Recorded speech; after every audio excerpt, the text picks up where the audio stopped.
Welcome to Something About Sleep. We hope you'll let our stories guide you to a nice, peaceful slumber as you learn about history and what it was like to be a human in times long since past. Now, I need to get to sleep, and if you're watching this video, chances are you do too. So, without further ado, take it away.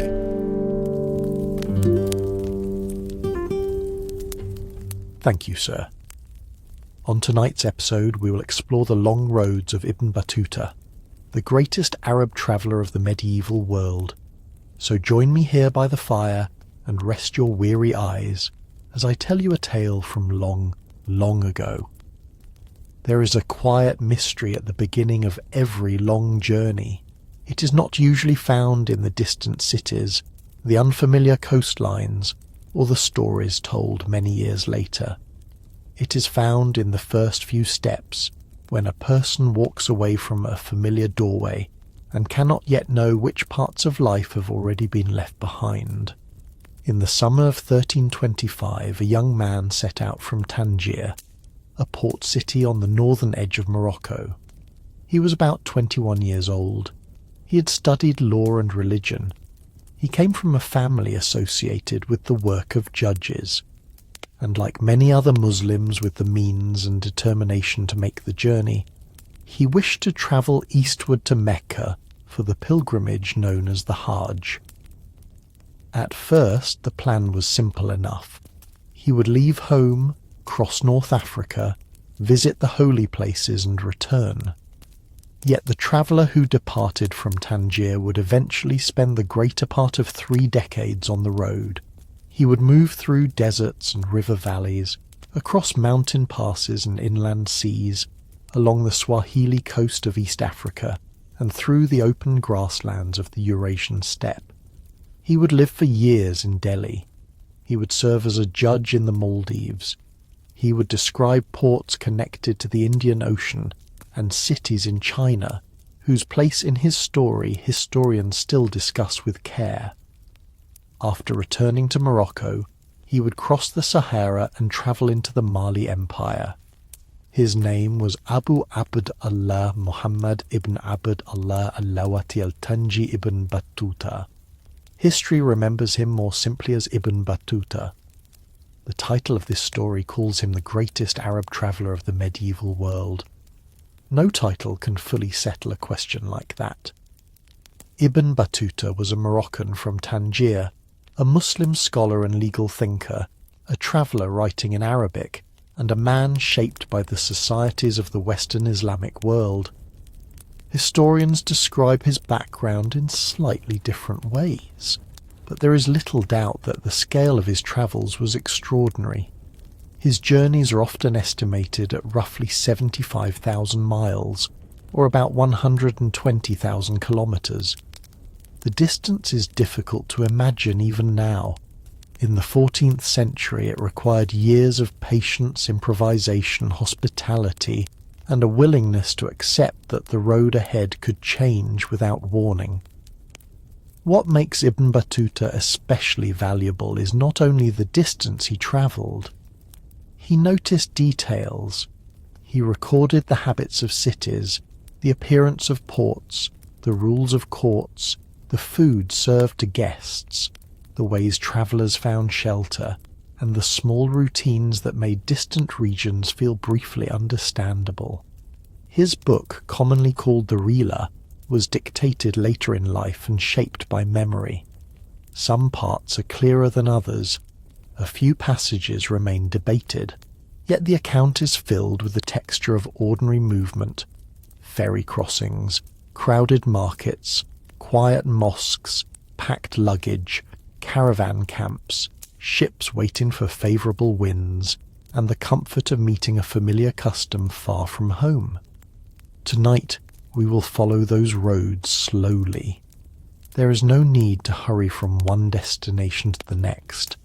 We can pause beside the Nile, rest beneath the lamps of Damascus, listen to a harbour settling at dusk, and imagine the silence of a caravan under a wide desert sky. Before we begin, you're welcome to leave a comment sharing where you're listening from and what time it is in your part of the world. And if quiet journeys through history help you relax, you can like the video, subscribe, and leave a comment with the places or time periods you would enjoy visiting next. For now, let the day grow a little quieter. Let the road open gradually. And imagine Tangier in the early morning, with the sea beyond the city and a young traveller preparing to leave home. Tangier stood close to the meeting point of several worlds. To the north lay the narrow waters separating North Africa from the Iberian Peninsula. To the east stretched the Mediterranean, with its ports, islands, shipping lanes, and long inheritance of exchange. Farther west lay the Atlantic. Roads from the interior reached the coast, and news arrived with merchants, sailors, scholars, and travellers. The Tangier of Ibn Battuta's youth was not the vast modern city that stands there today. It was smaller, enclosed, and familiar enough that a young man from an established family could know the rhythms of its streets. Morning would bring movement toward the market and the waterfront. Animals carried loads through narrow passages. Craftsmen opened their workspaces. Travellers looked for provisions before leaving the city. In homes and schools, lessons began in the quieter hours before the heat of the day. Ibn Battuta was born there in 1304. His full name included the words Al-Lawati and Al-Tanji, connecting him to his family background and to Tangier itself. He came from a family that had produced qadis, or judges. A qadi was not simply a courtroom official in the modern sense. The position required knowledge of Islamic law and could involve questions of contracts, inheritance, family matters, public conduct, and local disputes. A respected qadi needed more than memory. He needed education, judgment, reputation, and the trust of a community or ruler. The young Ibn Battuta received a traditional legal and literary education. He studied in a world where books were copied by hand, learning was often carried through direct contact with teachers, and travel could be part of an education. A student might seek out respected scholars in other cities. A pilgrim could attend lessons while journeying to Mecca. A traveller who carried letters of introduction, or who could demonstrate knowledge and good manners, might find doors opening in places where he knew no one personally. This background would become one of Ibn Battuta's most important possessions. He did not leave Tangier with a large fortune or an army of servants. He left with education, faith, family connections, and the expectation that the Islamic world contained networks of hospitality. Those networks did not guarantee comfort. Roads could be uncertain, weather could delay a caravan, and a stranger could still feel very much alone. But mosques, schools, charitable lodgings, scholars, officials, and private households created a web of support that reached across enormous distances. It is helpful to picture the medieval world not as a collection of isolated places, but as a landscape crossed by routes. Merchants travelled with textiles, grain, salt, spices, books, and precious materials. Pilgrims moved towards sacred destinations. Diplomats carried messages. Sailors learned the seasons of the sea. Students searched for teachers. Religious figures visited communities. Craftsmen, labourers, and soldiers followed opportunity. Roads were not always easy, and voyages were not always predictable, but movement was ordinary enough that a young man in Tangier could imagine reaching Mecca without believing he was attempting the impossible. Even so, leaving home remained a serious decision. The distance from Tangier to Mecca was measured not in a few days, but in months. There were no timetables that could remove uncertainty. A traveller had to consider money, animals, clothing, water, companionship, letters, and the safest roads available in a particular season. The journey eastward would pass through regions governed by different rulers, and shaped by different local customs. Some stretches were best travelled with a caravan, others required guides. A delay caused by illness or weather could alter plans far beyond the next town. Ibn Battuta later recalled that he left Tangier alone. He wrote that he had no fellow traveller whose companionship might cheer him, and no caravan whose company he could join at the moment of departure. His decision came from a powerful desire to visit Mecca and Medina. He also remembered the sadness of leaving his parents. He described himself as setting out like a bird leaving its nest. That image has remained because it makes the beginning human. Before the great distances, before courts and palaces, before the ships and desert roads, there was separation. There were familiar voices behind him and an open road ahead. The traveller was young enough to be excited, yet old enough to understand that a long absence had a cost. He did not know that he would eventually return with decades of memories. He did not know that his account would become one of the most important travel narratives of the medieval world. He may not even have known how strongly the habit of travel would take hold of him.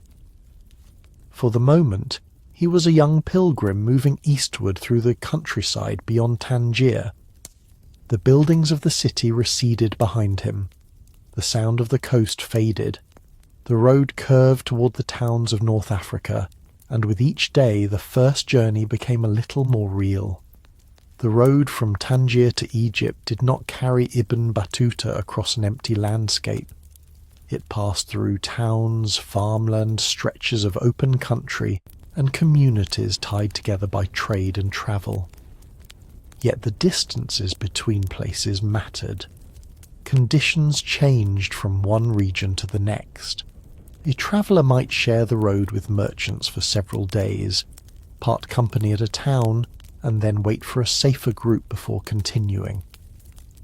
As Ibn Battuta moved eastward, he gradually joined other travellers. This was practical. A group offered companionship and a measure of protection. It also created the temporary society of the road. People learned one another's habits. They stopped together, ate together, and listened for news about the next stretch of the route. A merchant might know which roads were difficult after rain. A local traveller might know where water could be found. Someone returning westward could describe a town that lay several days ahead. The physical routine of travel was simple and demanding. Clothing gathered dust. Saddles needed attention. Animals had to be watered and rested. Meals were shaped by what could be carried or purchased. A traveller learned to appreciate shade, clean water, and a secure place to sleep. The landscape did not need to be dramatic to feel large. A road could continue for hours beneath an open sky, broken by fields, low hills, occasional settlements, and the steady movement of animals. Near the town of Constantine, in what is now Algeria, Ibn Battuta became ill with fever. He continued travelling, but the illness weakened him. In his account he remembered tying himself to the saddle with a cloth because he feared falling from his mount. It is a small and vivid detail. The future world traveller was not gliding effortlessly across a map. He was a tired young man, determined to reach the next place of rest. Eventually the party reached Tunis. The city was a significant centre of learning, commerce and government. Its people came out to greet arriving travellers. Friends and relatives exchanged news and welcomes. Yet Ibn Battuta knew no one there. He watched other members of the party being received and felt his own isolation sharply. He later recalled that he began to cry until another pilgrim noticed his distress, approached him, and offered kind conversation as they entered the city. This moment deserves a pause because it reveals something important about long travel. Distance is not felt only through miles. It is felt when everyone around you recognizes a face except you. It is felt when a crowd is warm and welcoming, but not yet warm and welcoming to you. Ibn Battuta's journey would later place him in royal courts and respected scholarly circles. In Tunis, he was still an unknown young traveller who needed someone to walk beside him for a little while. He remained in the city long enough to observe a festival marking the end of the fasting month of Ramadan. The population assembled in fine clothing.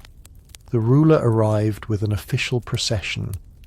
The scene must have offered colour and order after the strain of the road. It also gave Ibn Battuta time to become part of a larger pilgrimage caravan heading east. When the caravan left Tunis, it followed the coastal route through places such as Sousse, Sfax and Gabes before continuing toward Tripoli. Rain delayed the group for days. The detail is ordinary but useful. Medieval travellers were shaped by weather in ways that modern schedules often conceal. A road softened by heavy rain could slow animals and carts. Clothing remained damp. Travellers waited and watched the sky. A journey that already required patience demanded a little more. Caravan travel included moments of formality and improvisation. Groups could be accompanied for a time by horsemen or guards. Travellers exchanged favours. Arrangements were made and remade. Ibn Battuta's personal life also shifted with surprising speed during these early months. His account mentions marriages and separations along the road. The details remind us that the caravan was not merely a line of anonymous figures moving across a landscape. It was a temporary community filled with negotiations, friendships, disagreements, and private decisions. From Tripoli, the road continued east. The coastline changed gradually. The young traveller passed through the region of Cyrenaica and eventually approached Alexandria in Egypt. He arrived in the spring of 1326, after many months away from Tangier. Alexandria offered a new scale of experience. Its harbour connected the Mediterranean to routes reaching far beyond the horizon. Sailors, merchants, porters, officials, scholars, and pilgrims moved through a city shaped by the sea. Ibn Battuta praised its beauty and fortifications.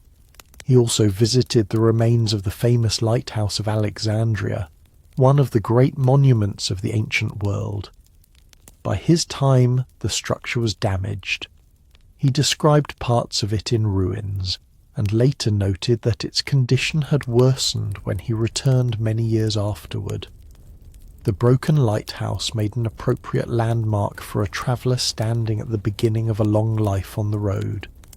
It was both impressive and incomplete, a reminder that cities contain layers of time. A monument can outlast the people who built it and still bear the marks of weather, earthquake, and neglect. A young visitor might look at a damaged tower and imagine earlier sailors approaching its light from the sea. Alexandria also introduced Ibn Battuta to scholars and religious figures. Throughout the Rila, meetings with learned people are not decorative details. They help explain how he travelled. A scholar could offer hospitality, advice, or introductions. A respected religious figure might direct him toward a particular route. Knowledge and movement were closely connected. From Alexandria, Ibn Battuta continued toward Cairo.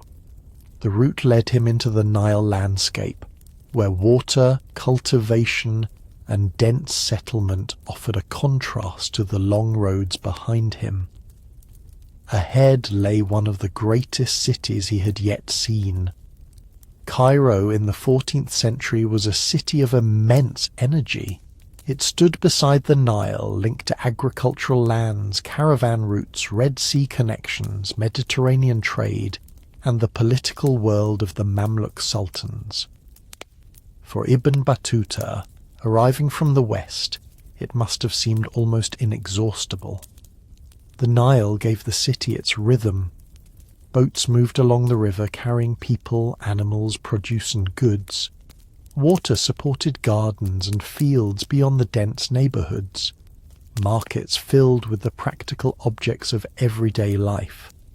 Bakers worked near ovens, craftsmen shaped metal, wood, leather and cloth.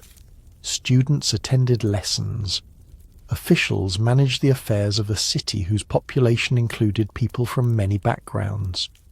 A visitor did not need to understand every street to sense the scale of Cairo. Sounds arrived from different directions: animals, merchants, water, footsteps, voices, and the calls that mark the hours of prayer. Shade mattered. Courtyards offered relief from the sun. At evening the city shifted again as the light softened and lamps appeared in homes, shops and religious buildings. Ibn Battuta admired Cairo and described it with the enthusiasm of someone encountering a place far larger than his hometown. Yet Cairo was not his destination. Mecca remained farther east. The question was how to reach it. His first plan led south through Upper Egypt toward the Red Sea.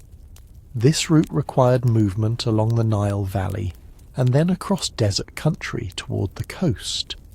Ibn Battuta travelled through towns where the river shaped daily life and where the green edge of cultivation could feel narrow against the surrounding dry land.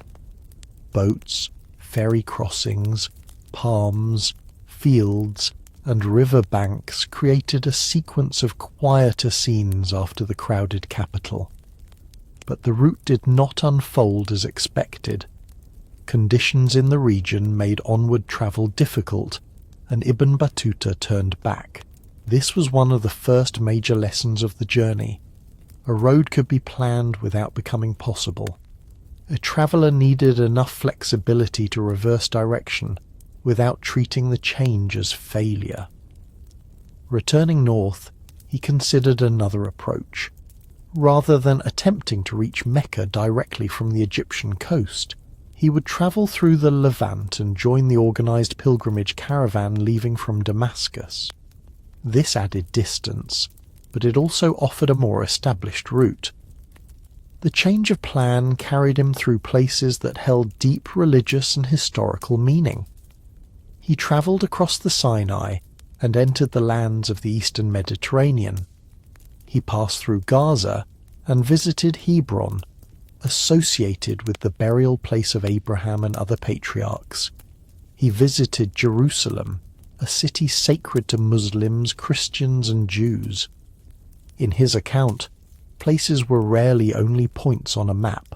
They were filled with memory, stories, tombs, mosques, churches, schools, and the quiet continuity of devotion.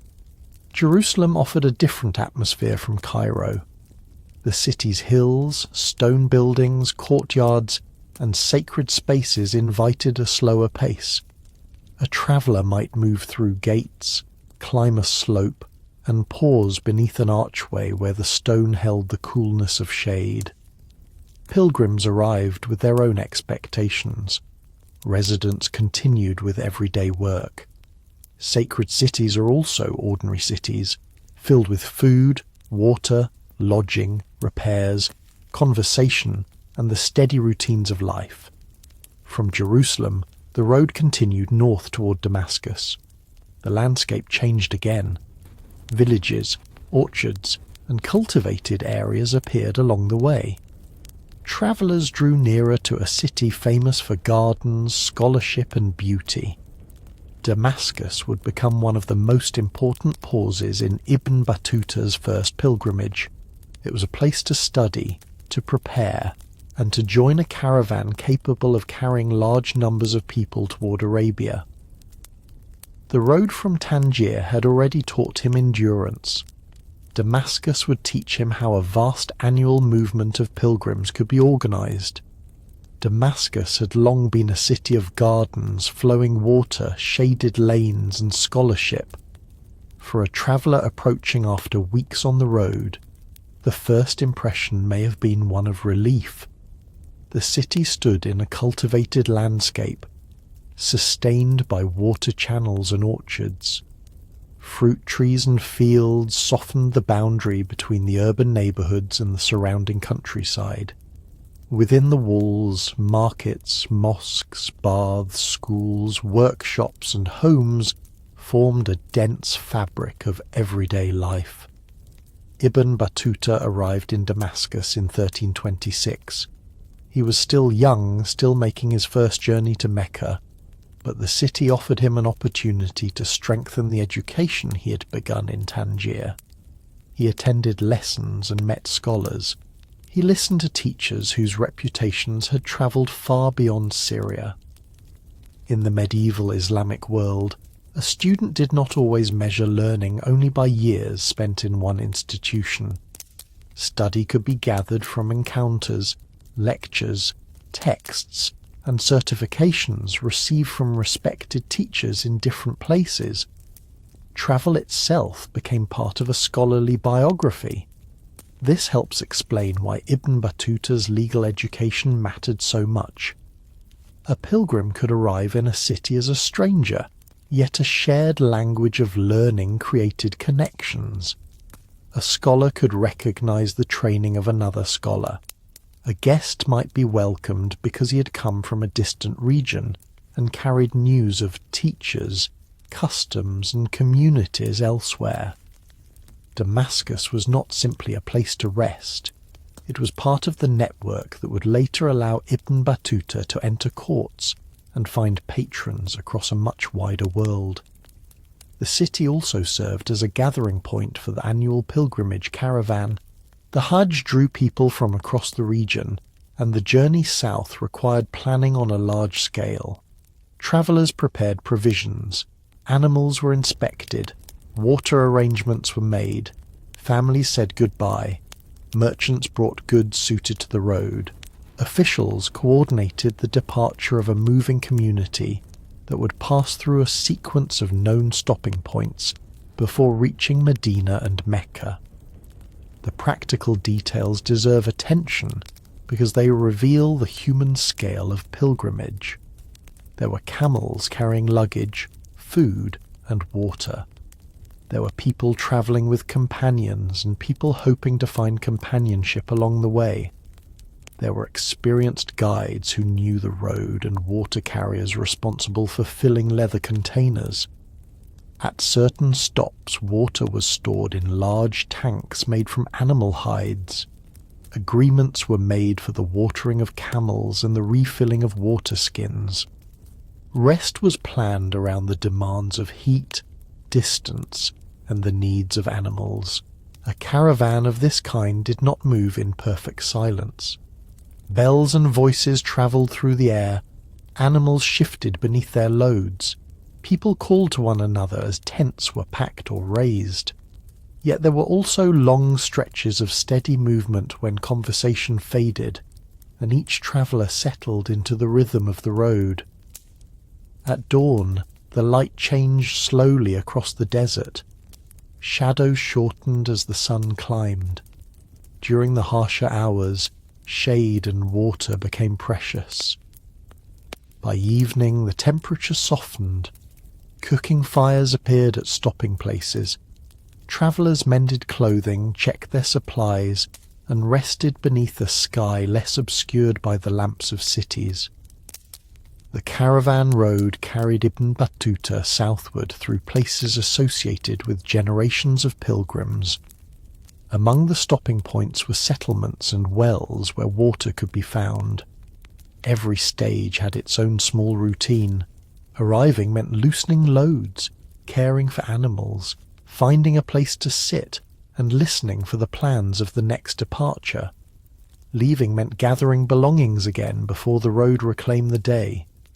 Eventually the caravan reached Medina. For Ibn Battuta, this was not simply another city. Medina was closely associated with the life of the Prophet Muhammad and held profound religious meaning. The tone of the journey changed. The road had been filled with preparation and exertion. Here the atmosphere became more reflective. Pilgrims prayed, visited sacred places, and prepared to continue toward Mecca. From Medina, the caravan travelled southward again. Each day brought the pilgrims closer to the purpose that had drawn Ibn Battuta away from Tangier.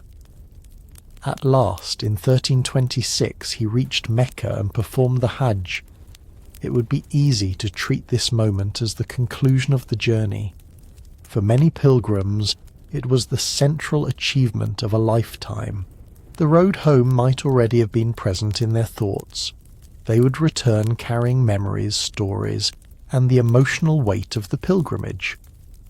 For Ibn Battuta, however, Mecca became the point at which a much larger life of travel began to take shape. The journey had shown him the scale of the world beyond Tangier. He had crossed North Africa, entered Egypt, changed his route, visited Jerusalem and Damascus, and travelled through Arabia. He had discovered that a road could be difficult without being closed, and unfamiliar without remaining unfamiliar forever. In the days after the pilgrimage, the city must have felt full of possibilities.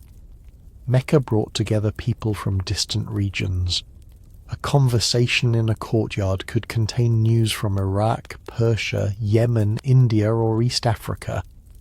A traveller could learn that another caravan would soon leave in a new direction.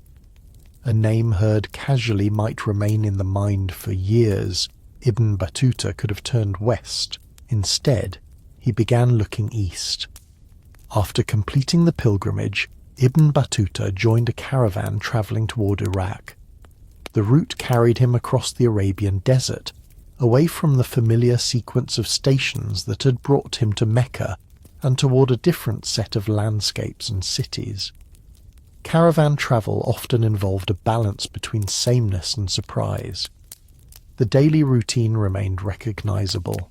Departure, movement, water, food, rest, and preparation for the next stage. Yet the environment changed gradually. One region opened into another. Accents shifted. Architecture took on different forms. Local foods varied.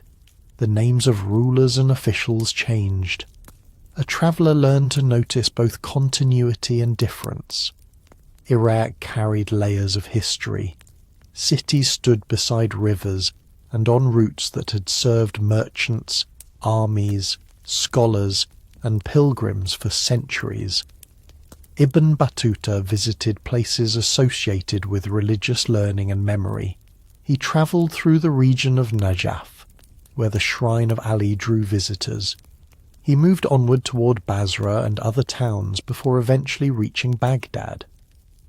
Baghdad in the 14th century was not the city it had been at the height of the Abbasid Caliphate. The Mongol conquest of 1258 had left a deep mark, yet Baghdad remained significant. It still stood beside the Tigris.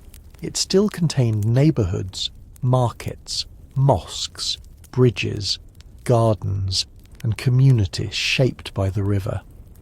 Its earlier grandeur was part of its atmosphere, even where buildings had changed or disappeared. For a traveller, a river city offered practical comforts. Water supported gardens and orchards. Boats carried goods. Markets drew supplies from surrounding regions. The sound of a city beside a river has its own character.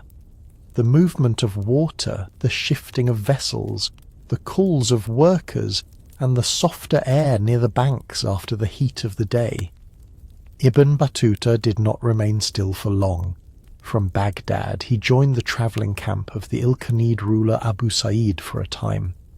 He observed the movement of a royal entourage and travelled toward Tabriz. The court on the move was not simply a group of riders. It carried its own organisation, provisions, tents, animals, officials, and servants. A ruler's progress through the countryside created a temporary world that assembled and disappeared again. Tabriz was an important commercial city, known for its markets and connections to routes reaching across Persia and beyond. Ibn Battuta's stay was brief. He returned toward Baghdad with provisions and support arranged through the ruler's generosity. These gifts were not unusual in his story. Hospitality and patronage allowed him to continue travelling.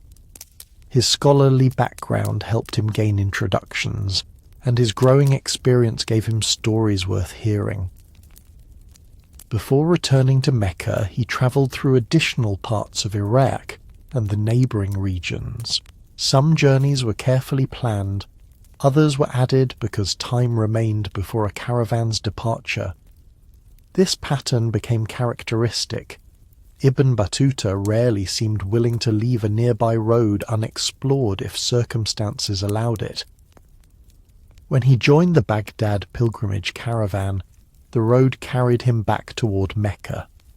By then, he was no longer the untested traveller who had left Tangier.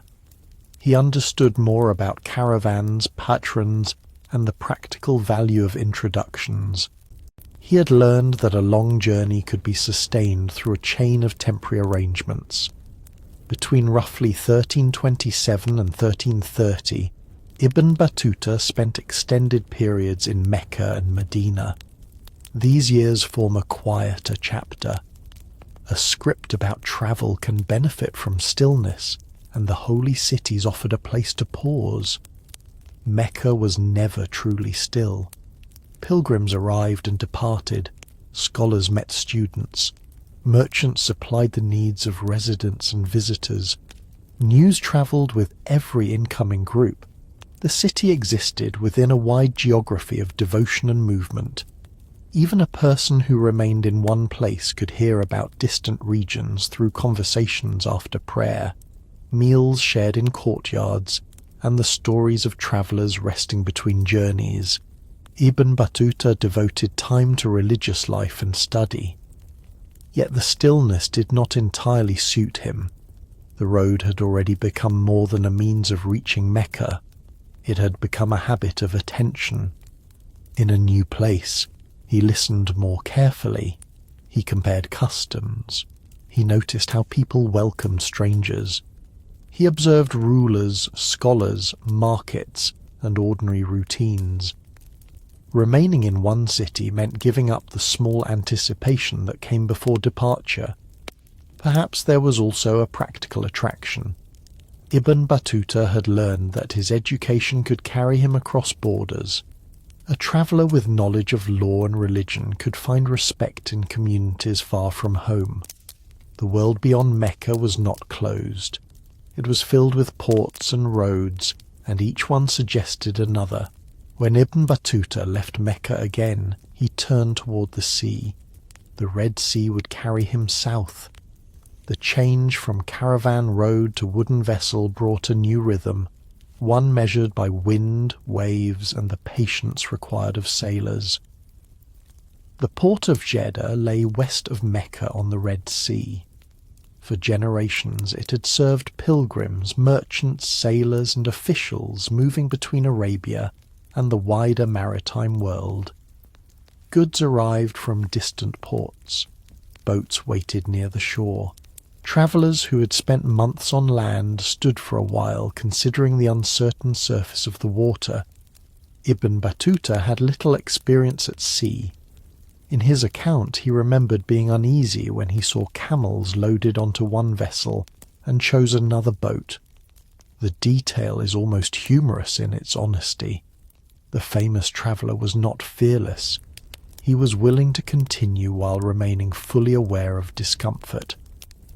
The boats of the Red Sea were shaped by local conditions. Sailing required knowledge of winds, currents, reefs, and coastal routes. A vessel might remain close enough to shore that passengers could see the changing line of land. Yet the sea introduced a different form of uncertainty. On a road, a traveller could often imagine the next well or town. At sea, progress depended on forces that could not be negotiated with in the same way. Ibn Battuta travelled south along the Red Sea and visited Yemen. He moved through ports and inland towns, including places connected to long histories of trade. Yemen's landscapes varied. There were coastal lowlands warmed by the sea, upland routes leading toward cultivated areas, towns shaped by regional commerce, and buildings adapted to climate and local materials. Aden stood at the edge of the Arabian Peninsula, positioned near the entrance to the Red Sea and the larger waters of the Indian Ocean. The port drew merchants from many regions. Cargoes passed through warehouses and markets. Sailors waited for favourable conditions. News arrived from Africa, India, the Persian Gulf, and farther east. The Indian Ocean did not operate like a single open road. It was a network shaped by seasonal winds. Sailors understood that departures and arrivals depended on timing. A traveller might wait in a port while the wind changed. That waiting created its own rhythm. Days could be spent arranging passage, watching cargo being loaded, repairing equipment, and listening to stories from crews who had crossed the water before. From Aden, Ibn Battuta sailed toward the East African coast. The ship moved southward toward ports whose wealth and culture were tied to the sea. He visited cities such as Zaila, Mogadishu, Mombasa, and Kilwa. These communities were connected to the broader Swahili coast, where African, Arab, Persian, and Indian ocean influences had interacted over centuries. It is important not to imagine the coast as a distant edge of the medieval world. For sailors and merchants of the Indian Ocean, it was part of a familiar network. Boats moved between harbours. Goods were exchanged. Religious communities maintained connections across the water. Local rulers governed prosperous cities. Architecture, food, language, and clothing reflected both local traditions and long histories of contact. Mogadishu impressed Ibn Battuta as a large and active city. Ships arrived at its harbour. Merchants handled cloth and other goods. Hospitality followed established customs. A visiting scholar could be received with formality. Meals brought together grains, meats, fruits, and local flavours. The traveller noticed the practical abundance of a port city supported by trade. Farther south, he reached Mombasa and then Kilwa, on the coast of what is now Tanzania. Kilwa stood on an island and was connected to trade reaching inland and across the ocean. Its buildings, markets, and religious life reflected the prosperity of the region. Ibn Battuta described its beauty and noted the generosity associated with its ruler. For a sleep history script, it is worth lingering not only on the names of ports, but on the transition between them. A vessel leaves harbour in the morning. The shoreline becomes smaller. Sailors adjust ropes and sails. The water changes colour beneath the sun. Flying fish or seabirds may appear and vanish. At evening the heat softens. The ship creaks with the movement of the sea. Passengers find places to rest as the horizon darkens. A port first appears as a line against the coast. Then buildings become visible. Small boats approach. Voices carry across the water. Cargo is unloaded. The traveller steps onto land with legs still remembering the motion of the ship. Ibn Battuta's journey along East Africa did not end with a permanent settlement. He turned north again, moving through southern Arabia and Oman. He visited the region of Hormuz, a major commercial centre near the entrance to the Persian Gulf. The landscape changed from green coastal areas to drier shores and rocky surroundings. Once again, the road and the sea met in a place where merchants, sailors, and travellers exchanged news. From the Persian Gulf region, Ibn Battuta returned toward Mecca. The journey had taught him a new geography. The world was not connected only by overland caravans. It was also connected by coastlines, winds, ports, and the patient calculations of sailors. Back in Mecca, the traveller paused again. Yet another destination had begun to form in his mind. He had heard of the Sultan of Delhi and the opportunities available to learned men at his court. India lay far to the east. The route would not be direct. It would take Ibn Battuta north through Egypt and Syria, across Anatolia, over the Black Sea, and into the grasslands of the Golden Horde before bending south again towards Central Asia. The road was about to grow longer. To reach India, Ibn Battuta did not simply follow a straight line across a map. The routes available to a medieval traveller depended on seasons, political conditions, ships, caravans, and the recommendations of people encountered along the way. The path he chose carried him northward once again through Egypt and Syria, and then by sea from the port of Latakia toward Anatolia. Anatolia in the early 14th century was a landscape of towns, valleys, plateaus, coastlines, and local principalities. The older Seljuk order had fragmented. Turkish rulers governed different regions, and the Ottoman Principality was still only one emerging power among several.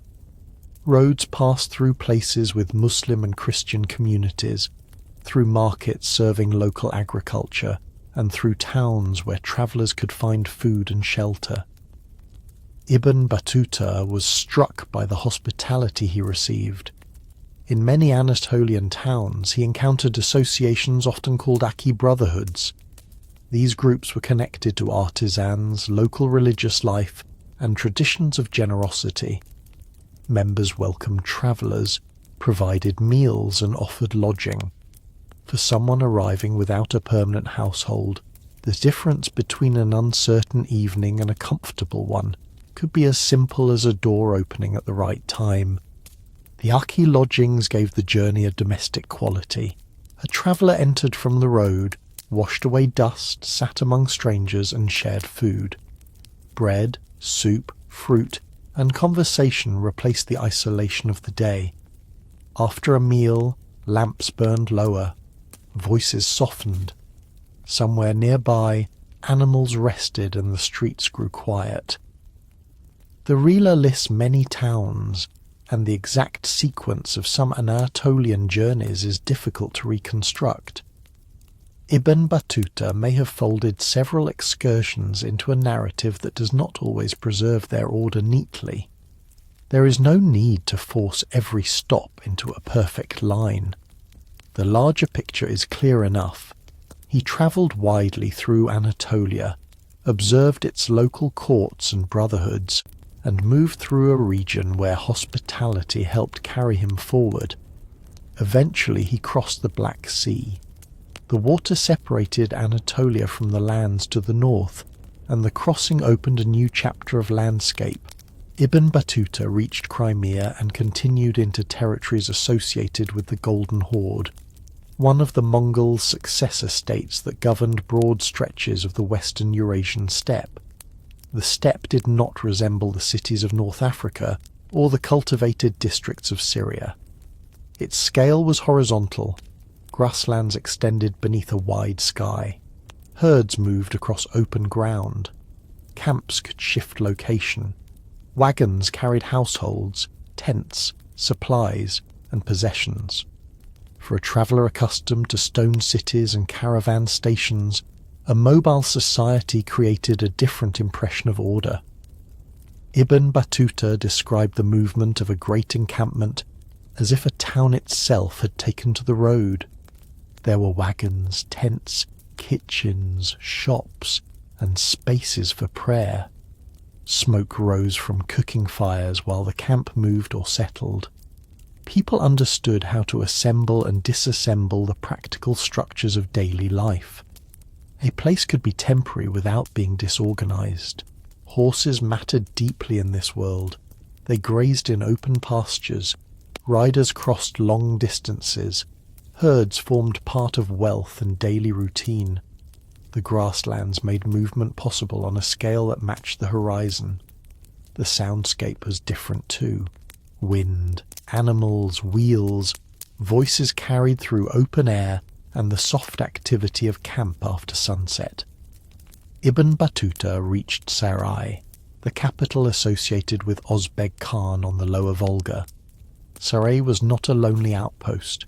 It was connected to trade routes and political networks reaching across the steppe. Goods, information, and people moved through the region. The Golden Horde court joined mobile traditions with the structures of a major ruling power. According to Ibn Battuta's account, he travelled northward from Sarai to Bulgar, near the upper Volga. Historians have raised serious doubts about this journey, and many do not accept it as a reliable part of the itinerary. The distances and chronology create problems. A balanced narration should leave that claimed excursion at the edge of the story rather than building upon it. Another journey from the steppe is treated more favourably. Ibn Battuta described travelling with a retinue of a Byzantine princess connected to the court of Ozbeg Khan. The princess was returning toward Constantinople, the great Byzantine capital. Ibn Battuta joined the journey and crossed a boundary beyond the Muslim-ruled regions in which he usually felt most at ease. The road to Constantinople carried the party away from the open grasslands and toward a city with a different architectural and religious character. From a distance, walls, towers and domes began to shape the horizon. Constantinople had stood for centuries at a meeting point of land and sea. It looked toward the Black Sea, the Mediterranean, Europe and Asia. Its churches, markets, palaces and neighbourhoods reflected a long history. Ibn Battuta's account of the city appears to contain eyewitness details, although minor chronological questions remain.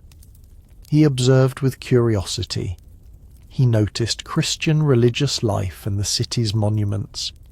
He did not pretend to be free of the assumptions of his own world, yet he remained attentive enough to record what he saw. For the traveller, Constantinople may have felt both close and far from the cities he already knew. It was linked to familiar trade routes and old histories, yet its public religious life differed. A church bell carried across the air where another city might have been marked more strongly by the call to prayer. The streets still filled with workers, merchants, food sellers, animals and residents going about their lives. Difference and familiarity existed beside one another. After the visit, Ibn Battuta returned through the steppe and resumed the long direction toward India. The roads ahead would pass through Central Asia, old cities touched by the memory of Mongol conquest, and mountain routes leading toward the Indus River. As Ibn Battuta moved southeast from the lands of the Golden Horde, the landscape changed once more. The open grasslands gradually gave way to the caravan cities of Central Asia. These cities had long connected routes between Persia, the steppe, India, and China. Their names carried a sense of distance even in Ibn Battuta's time. Bukhara, Samarkand, Balkh. Central Asia had endured profound disruption during the Mongol conquests of the 13th century. By the time Ibn Battuta arrived, communities had rebuilt parts of their lives, but traces of damage remained. A traveller could enter a city famous in older accounts and find a place both enduring and altered. Walls, mosques, markets and homes stood beside reminders that prosperity is not permanent. Bukhara had been a celebrated centre of scholarship and commerce. Ibn Battuta found it diminished from earlier greatness. Yet diminished did not mean lifeless. People still lived there. Traders still passed through. Religious and intellectual memories remained attached to the city. The quieter atmosphere may even have encouraged reflection on how quickly the fortunes of cities can change. Samarkand also carried a great reputation. Its location made it important to long-distance movement. Orchards and cultivated areas softened the surroundings. Markets served travellers and residents. A caravan approaching the city would first see signs of settlement, fields and walls after days of road. The arrival offered water, shelter, repair, conversation, and the possibility of news about the stages ahead. The practical work of travel continued beneath these historical impressions. Animals needed grain or pasture. Shoes and saddles wore down. Food had to be purchased. Guides were useful when routes crossed difficult terrain. A traveller might spend the evening in a lodging place, listening to several languages in the same courtyard. Someone had come from the west. Someone else planned to travel north. A merchant knew the conditions on a mountain road. A pilgrim carried a letter for a distant acquaintance. Ibn Battuta continued through Balkh and regions associated with Khorasan and Afghanistan. The chronology of this part of his account is difficult to reconcile precisely. Dates do not always fit the distances involved. This may reflect the challenge of remembering decades of movement when the reeler was dictated later. It is enough to follow the broad direction without pretending that every day can be reconstructed. The road toward India required a crossing of the Hindu Kush. The mountains imposed their own pace. The air cooled. Paths narrowed. Pack animals moved carefully. Travellers learned to accept slow progress as a form of safety. A distant ridge might remain visible for hours before the road finally reached its shadow. Mountain travel changes the senses. Sound behaves differently between slopes. Wind arrives in short currents. The sun disappears earlier behind high ground. At night, travellers draw closer to walls, fires, blankets, and shared rooms. The body notices every incline. The mind becomes less interested in grand plans and more interested in the next secure resting place. Ibn Battuta crossed into the lands leading toward the Indus River. The climate softened as the route descended. Vegetation changed. New crops, birds, clothing, architecture and foods appeared. The traveller had covered an enormous distance since Tangier, and yet his purpose at this stage was practical. He hoped to reach the court of Sultan Muhammad ibn Tughlaq in Delhi. Stories about the Delhi Sultan had travelled widely. Learned visitors could receive gifts and appointments. A scholar trained in Islamic law might find a position far from his birthplace. Ibn Battuta had spent years building the experience and reputation that made such hopes plausible. He had studied, visited courts, joined caravans, and learned how to navigate the etiquette of hospitality. Still, India was not simply another version of the places behind him. It contained vast regions, established communities, languages he did not speak, and a court whose scale and unpredictability would shape the next several years of his life. The traveller approached not as an explorer entering an unknown land, but as an ambitious guest entering a world whose complexity he could only gradually understand. The road descended. The air grew warmer. The long northern detour finally bent toward Delhi. Delhi was one of the great cities of the 14th century world. It was a political capital, a centre of wealth and administration, and a meeting place for people from across South Asia and beyond. For Ibn Battuta, its scale offered opportunity, but also uncertainty. He reached the lands of the Delhi Sultanate after years of travel and presented himself at the court of Muhammad ibn Tughlaq. The Sultan ruled a large and diverse territory. He was known for intellectual interests, ambitious plans, extraordinary generosity, and an unpredictability that made court life difficult to navigate.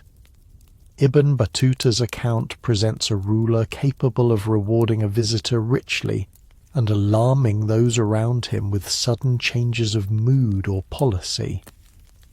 The traveller arrived with a background that the court could value. He was a foreign scholar trained in Islamic law. He had studied with respected teachers. He had visited important cities and holy places. His distance from local factions may also have made him useful. He received gifts and was appointed to a judicial position as a qadi. The role gave Ibn Battuta a degree of comfort and status that contrasted sharply with the uncertainty of the road. He had lodging, attendance, responsibilities, and access to court circles. Gifts could include money, clothing, horses, or other forms of support. In a city accustomed to the movement of officials, scholars, soldiers, and petitioners, he became part of a larger administrative world. A day in Delhi offered scenes very different from caravan life. Morning light fell across courtyards and walls. Scribes prepared documents. Messengers entered and left. Petitioners waited. Servants arranged spaces for visitors. Horses stood in shaded areas. Food arrived from markets and kitchens. The city outside continued with its own work. Crafts, trade, prayer, household routines, and the constant movement of people through streets and gates. Ibn Battuta's legal position was not always simple. He had training, but local circumstances required knowledge of customs, personalities, and practical administration. He sometimes depended on deputies and advisors. The work of a qadi demanded more than abstract law. It required decisions in a place far from Tangier, among people whose daily lives had been shaped by a different environment and history. The court itself remained a source of unease. Muhammad ibn Tughlaq could be lavish toward scholars and visitors, but his rule was marked by harshness. Ibn Battuta witnessed an atmosphere in which favour could shift quickly. Friends and officials worried about the consequences of displeasing the ruler. The narration need not dwell on disturbing details. The important point is the emotional contrast. Outward comfort did not always create inner calm. For the traveller, Delhi may have felt like a golden cage. He had reached the opportunity that drew him across Anatolia and Central Asia. Yet the habits of the road remained in him. Court routines were elaborate, obligations accumulated. The freedom to leave was not as simple as packing a bag before sunrise. Ibn Battuta remained in India for several years. This long stay allowed him to observe far more than a passing visitor could have seen. He encountered scholars, officials, religious figures, travellers, and local communities. He learned about the distances within the subcontinent and the coastal routes that connected India to the wider Indian Ocean. He also discovered that a court appointment could tie a traveller to one place more firmly than he expected. At one point, he withdrew for a period of religious reflection after falling into a difficult position. He later returned to favour. Eventually, the Sultan appointed him as an envoy for a mission intended for the court of the Chinese emperor. The assignment created a path outward. Ibn Battuta would travel from Delhi toward the Malabar coast, carrying the weight of official responsibility and the possibility of continuing far beyond India. The departure must have brought mixed feelings. The court had offered status, resources, and stories that would remain among the most vivid in the Rila. It had also required caution. The road ahead was uncertain, but uncertainty had always been part of its appeal.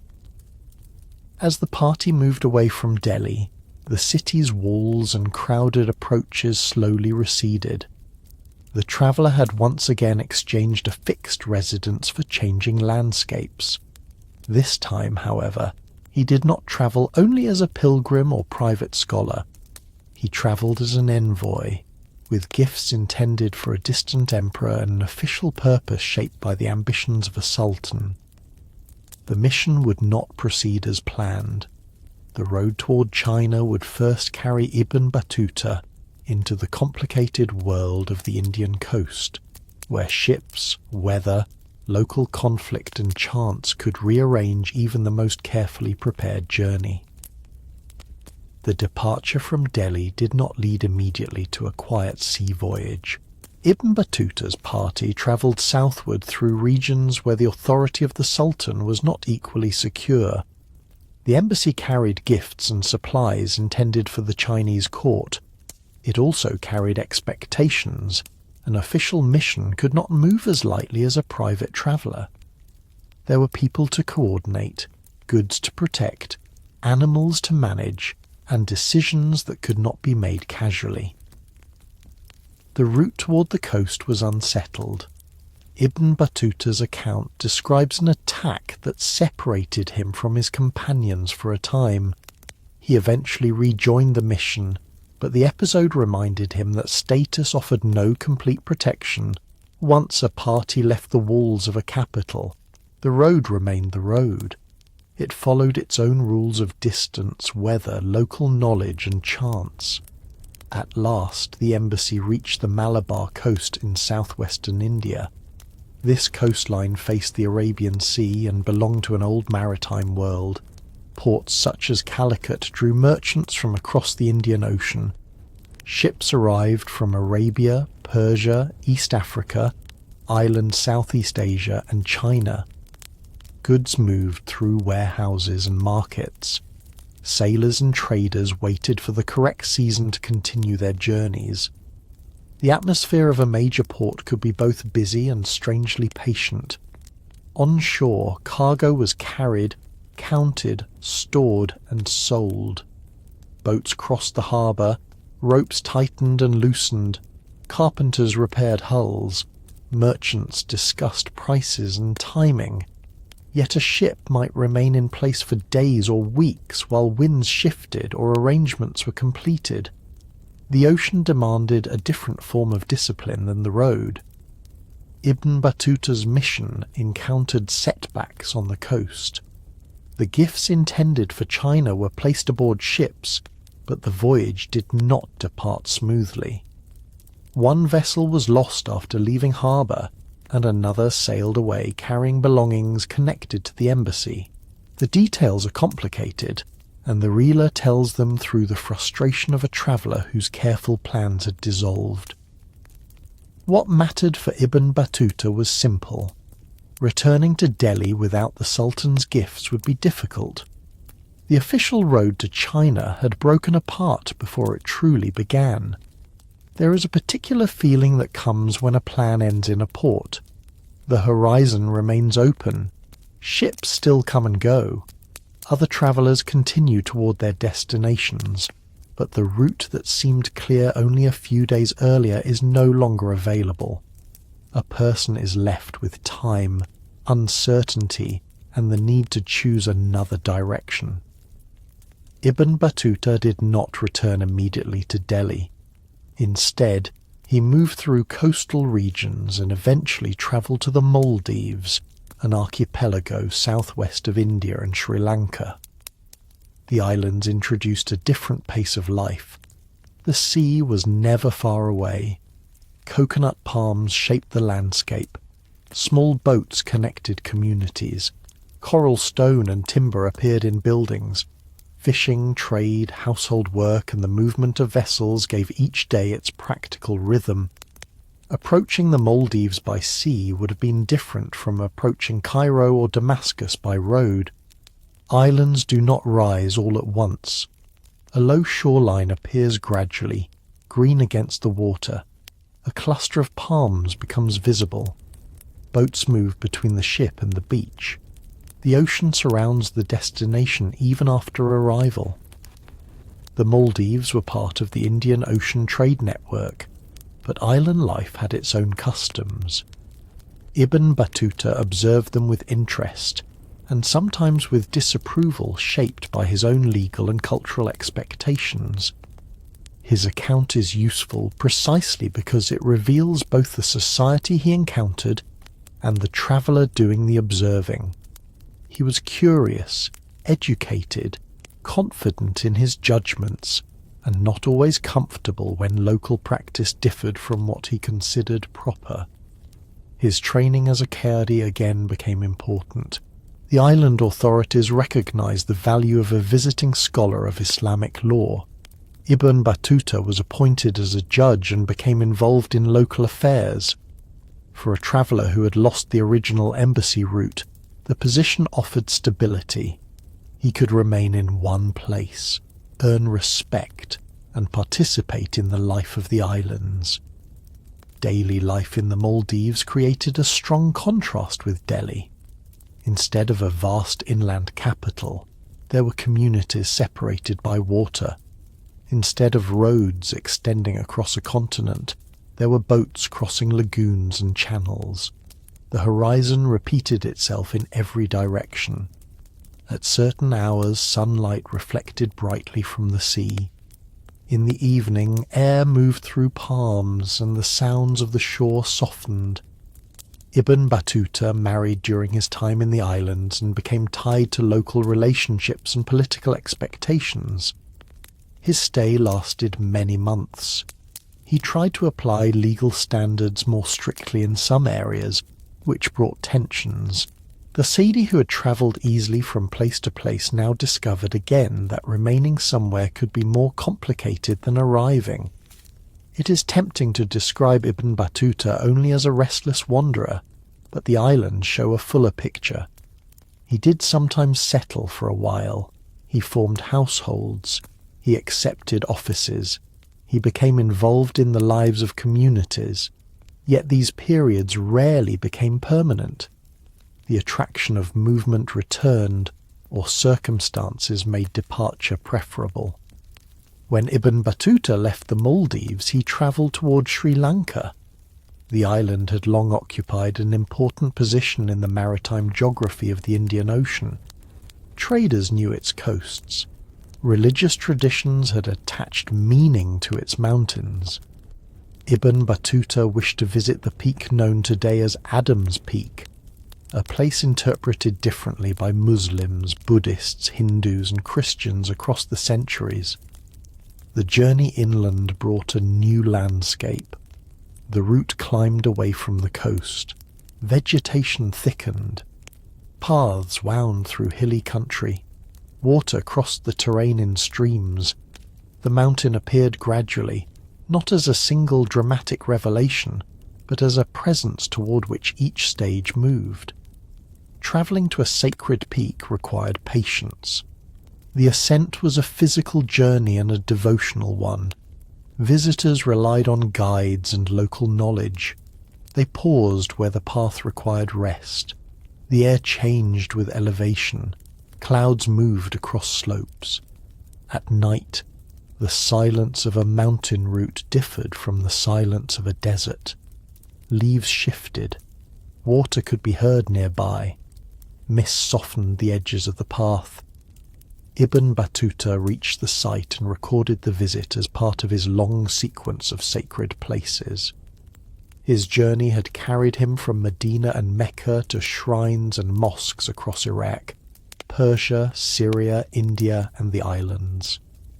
The sacred geography of the medieval world did not belong to one landscape. It appeared in deserts, cities, river valleys, coastlines, and mountains. After Sri Lanka, Ibn Battuta's movements returned him toward the Indian coast, and, for a time, toward the Maldives again. His route became tangled with local circumstances.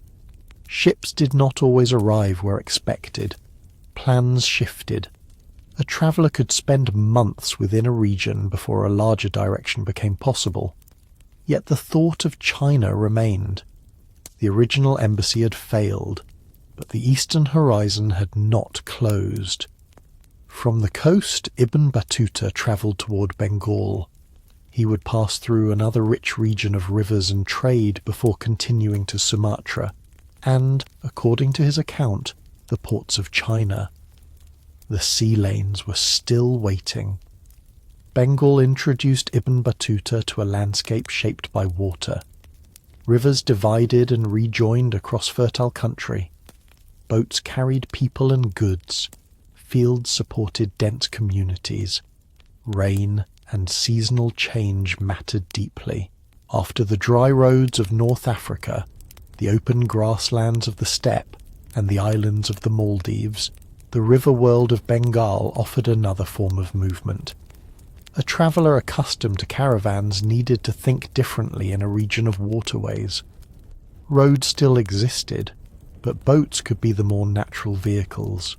Markets gathered near riverbanks. Ferries connected settlements. Cargo moved with the current or against it under sail and oar. The boundaries between land and water felt less rigid. Ibn Battuta travelled in Bengal and visited the area of Sylhet, where he met the religious figure Shah Jalal. As elsewhere in the Rila, such meetings mattered to him. He sought scholars, saints, and respected teachers not only because of devotion, but because learned networks made distant places more legible. A traveller who arrived with the name of a local figure already in mind had a point of orientation. From Bengal, Ibn Battuta continued by sea towards Sumatra. The crossing carried him through the Strait of Malacca, one of the important maritime passages linking the Indian Ocean with the seas farther east. Ships moving through these waters depended on seasonal conditions and local knowledge. A captain needed to understand currents, winds, coastlines, and ports where food and water could be obtained. Sumatra was not simply a stepping stone. It contained courts, communities, and commercial routes of its own. Ibn Battuta described visiting a Muslim ruler in the kingdom of Samudra Pasai in northern Sumatra. The court received him hospitably. In a place far from Tangier, he again encountered a familiar religious framework and the etiquette of scholarly respect. The island setting was rich with new textures. Rain gathered quickly. Vegetation grew densely. Port smelled of timber, salt water, spices, smoke, and wet earth. Boats arrived from different directions. Sailors waited for conditions suitable for departure. Local officials managed exchanges between visitors and residents. Travellers spoke of islands and coastlines beyond the next passage. According to the Rila, Ibn Battuta travelled onward to China. This part of the narrative requires care. The broad claim that he reached southern China has often been treated as plausible, and his account places him at the major port of Zaytun, generally identified with Quanzhou. Muslim merchants and communities were present in the maritime cities of southern China, and Indian Ocean trade connected these ports to Southeast Asia, India, Arabia, and East Africa. Other parts of the China narrative are more difficult. Ibn Battuta described inland travel, sometimes interpreted as reaching as far as the imperial capital. Historians have noted problems with chronology, route details, and the brevity of the account. It is wise to leave room for uncertainty. The Rila may preserve genuine observations alongside memories that were compressed, rearranged or supplemented in the telling. A calm historical narrative does not need to solve every disputed question. The port itself is enough to imagine for a while. A ship approaches a coastline after weeks of travel. Smaller craft move across the water. Buildings rise beyond the harbour. Goods are unloaded into a city where languages, clothing, foods, and public customs feel less familiar than in the ports behind him. Yet among the strangers are merchants and religious communities connected to routes Ibn Battuta already knows. He wrote that meeting Muslims in China felt like meeting family. The comment reveals something about distance. Familiarity becomes more powerful when it appears unexpectedly. A greeting, a shared prayer, a meal prepared according to known custom, or a conversation about cities farther west could make an unfamiliar port feel briefly close to home. Ibn Battuta also described aspects of Chinese craftsmanship, commerce, and public life. Some observations are difficult to verify in detail, but they fit the larger reality of a prosperous and organised society with extensive internal waterways and commercial networks. The China he encountered, or remembered, was not an isolated endpoint. It belonged to a system of connections extending across Asia. The traveller had now reached the eastern limit of his long route. Whether every inland stage occurred exactly as later narrated remains uncertain. What is clear is that his journey had carried him astonishingly far from Morocco. The Atlantic coast of his youth lay beyond deserts, seas, mountains, river valleys, and years of accumulated memory. There is a quiet strangeness in arriving at a far destination. For so long the road ahead has supplied purpose. Each departure points toward another place. Then, at some distant edge of the itinerary, the traveller pauses and understands that the direction must change. The return journey does not reverse the original journey neatly. Ibn Battuta did not retrace each road. He moved again through Sumatra and the Indian Ocean, toward ports he'd seen before or heard described by others. Ships carried him westward. Familiar names returned to the story: Malabar, the Persian Gulf, Baghdad, Syria, Egypt. The traveller was going home, but home remained far away. A return journey can be more reflective than a departure. At the beginning, every road carries possibility. On the way back, familiar places appear with changed meanings. A city first visited in youth may now feel smaller, sadder, busier, or more precious. A harbour once associated with uncertainty may become reassuring simply because its name is known. Ibn Battuta sailed westward through the maritime routes that connected China, Sumatra, India, the Persian Gulf, and the Middle East. The reeler moves quickly through parts of this return. After so many years, even the account itself seems to understand that not every stage requires equal space. Yet the physical reality remained demanding. Voyages depended on weather.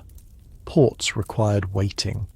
Food and water had to be arranged. News from the west arrived in fragments. When Ibn Battuta reached Syria in the late 1340s, he encountered a world altered by plague. The great epidemic known as the Black Death had moved across regions connected by the same trade and travel networks that had carried merchants and pilgrims for generations. It reached cities, villages, ports, and rural communities. Ibn Battuta's account touches on the sorrow of the period. There is no need to linger on suffering in detail. It is enough to recognize the change in atmosphere. Streets once filled with familiar routines could feel quieter. Families and communities faced absence. Travellers heard news before reaching a destination and carried news onward after leaving. The world through which Ibn Battuta returned was not the same world he had crossed years earlier. He travelled through Damascus again. The city that had prepared him for his first pilgrimage now appeared under different circumstances. Religious gatherings and prayers became part of the public response to hardship. Ibn Battuta also passed through Egypt and completed another pilgrimage to Mecca. The return to the holy cities created a circle within the much larger journey. Mecca had been his original destination, and the place from which several new routes began. Now, after India, the Maldives, Sri Lanka, Sumatra, and China, it offered another pause. The traveller who arrived was no longer the 21-year-old who had left Tangier. Years of movement had changed his understanding of distance. He knew that the same sea could lead toward East Africa or India, depending on the season and ship. He knew that courts could reward a visitor and still become dangerous. He knew that a traveller could find a meal and a bed through the generosity of strangers, in a town whose name had been unknown a week before. He knew that plans failed, roads closed, and detours sometimes became the most memorable parts of a journey. From Alexandria, Ibn Battuta sailed westward. The Mediterranean carried him toward North Africa. The coastline gradually became familiar again. He passed through Tunisia and travelled toward the Marinid capital of Fez, reaching Morocco in 1349. It had been nearly 25 years since his departure from Tangier. The young pilgrim had become a widely travelled scholar and observer, yet returning home did not mean returning to the life he had left. His parents had died during his absence. Familiar streets could not restore the years between departure and arrival. Home was real, but it was not untouched by time. A person who has travelled for decades may discover that return is its own foreign country. The buildings may still stand. The language may feel natural in the mouth. Food may carry memories from childhood. The landscape may settle the mind in a way no distant city ever could. But the traveller has changed, and some of the people expected at the doorway are no longer there. Ibn Battuta did not end his journeys immediately. Perhaps the road had become too deeply woven into his sense of self. Perhaps new opportunities appeared naturally in a court interested in his experiences. Perhaps after so long, remaining still required an adjustment he was not ready to make. Soon after returning to Morocco, he travelled northward toward Al-Andalus. Later, he would cross the Sahara to the Mali Empire. The eastern roads had closed behind him, but two important journeys remained. Soon after returning to Morocco, Ibn Battuta travelled north toward the Iberian Peninsula. The journey was shorter than the great eastern circuits behind him, but it offered a different atmosphere. Instead of a horizon opening toward unfamiliar continents, this road led across the narrow waters separating North Africa from Al-Andalus, the remaining Muslim-ruled territories of the peninsula. The crossing itself was modest when compared with the Indian Ocean voyages. Yet a short crossing can still carry a traveller into a distinct world. From the deck of a vessel, one coast receded while another grew clearer. Hills and fortified places appeared beyond the water. The wind carried the smell of the sea. Passengers watched the shoreline and prepared to step onto land again. Ibn Battuta visited the kingdom of Granada. The 14th century city stood beneath the mountains, surrounded by cultivated landscapes. Water flowed through channels and streams. Orchards spread across hillsides. Gardens softened the edges of buildings. Fields, vineyards, and fruit trees gave the surroundings an ordered abundance. Granada suited Ibn Battuta's eye for places where nature and human effort had been woven together carefully. He admired the environs of the city and described their beauty. Water mattered especially. In a region shaped by irrigation, channels carried life through gardens and cultivated land. The sound of moving water could be heard in courtyards and along shaded paths.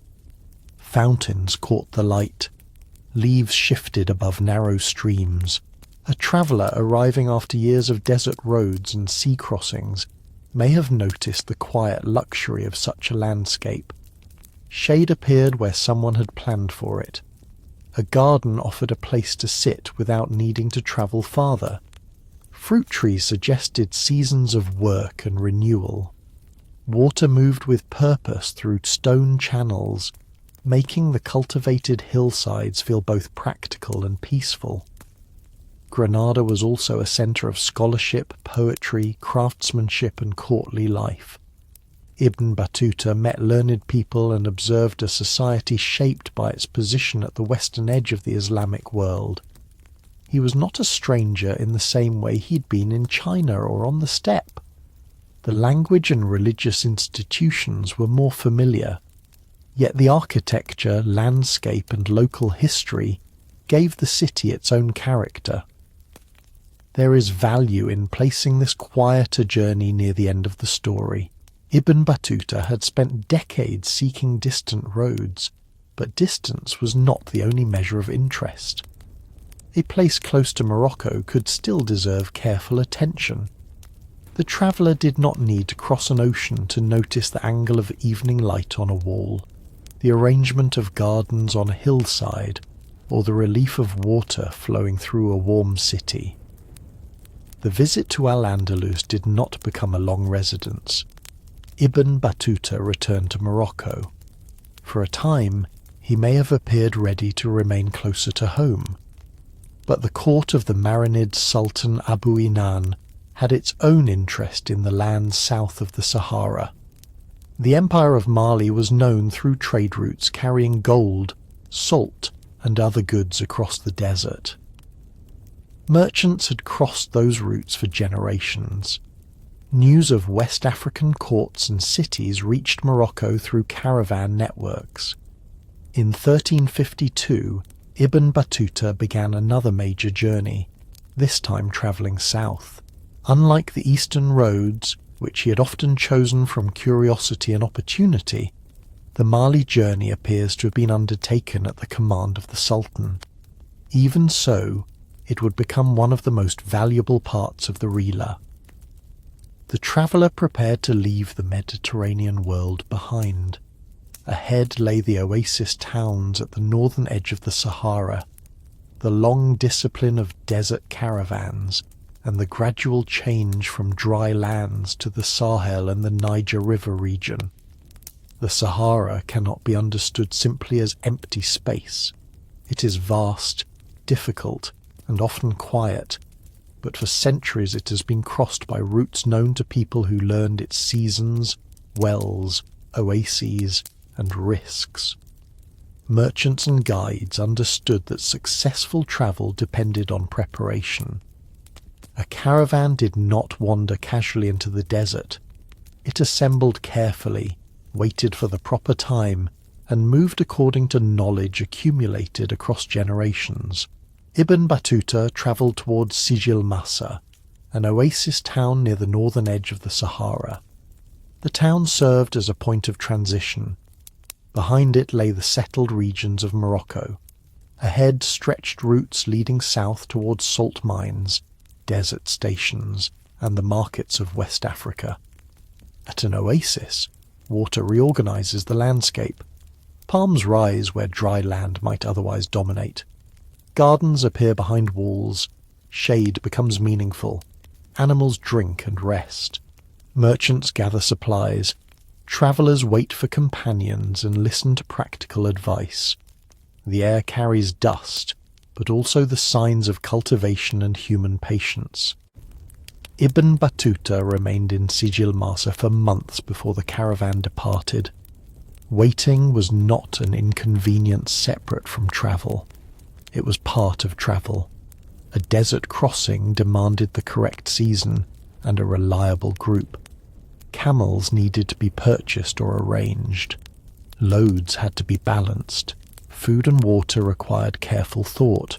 A person who rushed preparation could create danger far beyond the last oasis. The caravan finally moved south.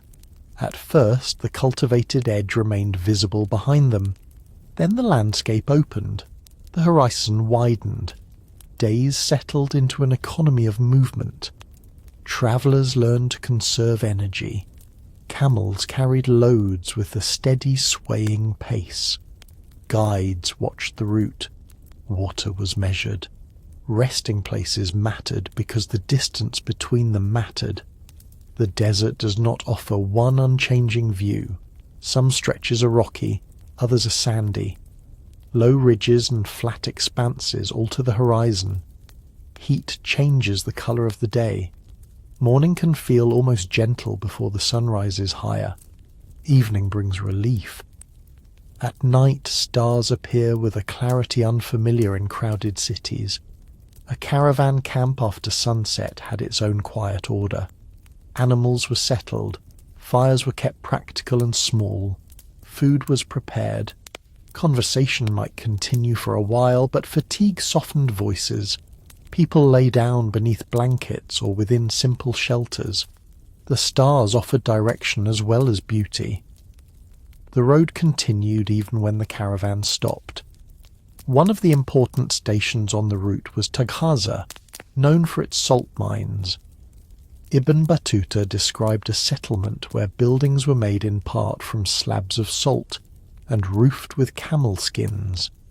The landscape was harsh, and he did not find the place attractive. Yet Tangier mattered because salt mattered. Salt preserved food, flavoured meals, and supported trade. Caravans carried great slabs southward, where they could be exchanged in regions that valued them highly. The presence of a salt settlement in the middle of the desert reveals how trade creates places that might otherwise seem unlikely. People lived and worked there because the route and the resource made the settlement useful. Merchants arrived, rested, loaded goods, and continued. The town did not need to be comfortable to be significant. From Tangier, the caravan crossed another long stretch toward Walata, near the southern edge of the desert. The transition toward the Sahel did not happen in a single moment. Vegetation returned gradually. The air and soil changed. Signs of settled life became more frequent. After weeks of dry horizons, even modest greenery could feel abundant. Walata served as another threshold. Travellers arriving from the north entered a region tied to the Mali Empire and to the wider networks of West African commerce. Houses, markets, food, clothing, and local customs differed from those of Morocco. Ibn Battuta observed carefully, but he also judged what he saw through the expectations he carried with him. This is important when reading the Reela. A traveller's account is never a transparent window. Ibn Battuta noticed details that might otherwise be lost, yet he interpreted them according to his own education, religious convictions, preferences, and moods. At times he praised hospitality and order. At other times he criticized customs unfamiliar to him. The value of the account lies partly in this human imperfection. We learn about the places he visited, and we also learn about the traveller. The route continued into the Mali Empire, one of the major powers of 14th century West Africa. The empire had become widely known beyond the region, especially after the pilgrimage of Mansa Musa several decades earlier. By the time Ibn Battuta arrived, Mansa Sulayman ruled. Trade, agriculture, local administration, and courtly traditions supported a complex society linked to routes across the Sahara and along the Niger River. Ibn Battuta encountered the river landscape after the long desert crossing. The Niger introduced movement of a different kind. Boats travelled along the water, settlements gathered near the river, fields and cultivated areas appeared, fish, grains, rice and other foods shaped daily meals. The contrast with the Sahara was striking not because one world ended and another began sharply, but because water gradually restored a different rhythm of life. The Sahel was not simply a destination at the far end of a northern route. It had its own internal networks. Markets connected communities. Traders moved between towns. Court officials managed political life. Religious teachers, judges and scholars participated in local societies. Travellers from North Africa entered a region with its own long histories and forms of organisation. Ibn Battuta visited the court of Mansa Sulayman. His account includes ceremonies, officials, interpreters, gifts, and the visual language of royal authority. Court life differed from Delhi and from the principalities of Anatolia, but the traveller again found himself watching how a ruler received visitors and how status was displayed. He was sometimes disappointed by the gifts he received. especially when comparing them with the lavish generosity he had encountered elsewhere. The complaint is revealing and slightly amusing. By this stage of his life, Ibn Battuta had been received by rulers across an enormous area. He had developed expectations. A meal, garment, or gift was not simply practical. It became part of how he measured a court. Yet he also recorded admiration for aspects of society in Mali. He noted security and the seriousness with which people attended to religious practice. His descriptions preserve glimpses of public life, travel customs, food, clothing, and the organization of the court. Even where his judgments require context, the observations are historically valuable because few comparable written accounts from visiting travelers survive. The journey carried him through places associated with the Niger River and toward Gao, an important commercial center. Gao stood within a wider regional network connected to movement along the river and across land routes. Markets brought together local products and goods carried over long distances. Merchants understood the relationship between salt from the desert, gold from regions farther south, food from cultivated lands, cloth, and other items of exchange. The daily reality of this trade was slower than the word network suggests. A camel moved one step at a time. A boat crossed the river according to current and wind. A sack was lifted, counted, stored, sold, and carried onward. Someone prepared food for the people doing the work. Someone repaired a strap. Someone waited in shade for a bargain to be settled. Large systems are built from ordinary gestures repeated patiently. Ibn Battuta's time in Mali did not last indefinitely. After about a year, he turned north again. The return across the Sahara required the same respect for distance as the journey south. Water, animals, timing, and companionship remained essential. The desert did not become smaller because he had crossed it once. On the northward road, the caravan passed through oases where date palms and wells offered relief. Each arrival narrowed the distance to Morocco. The stars remained familiar overhead. The traveller had now crossed many of the major environments of the medieval world: Atlantic and Mediterranean coasts, North African roads, the Nile Valley, Arabian deserts, East African ports, Anatolian towns, the Black Sea, Eurasian grasslands, Central Asian cities, the Hindu Kush, the Indian subcontinent, tropical islands, river regions, Chinese ports, Andalusian gardens, and the Sahara. The variety is almost too large to hold in the mind at once. Yet Ibn Battuta did not need to hold it all at once while travelling. He needed only to manage the day in front of him.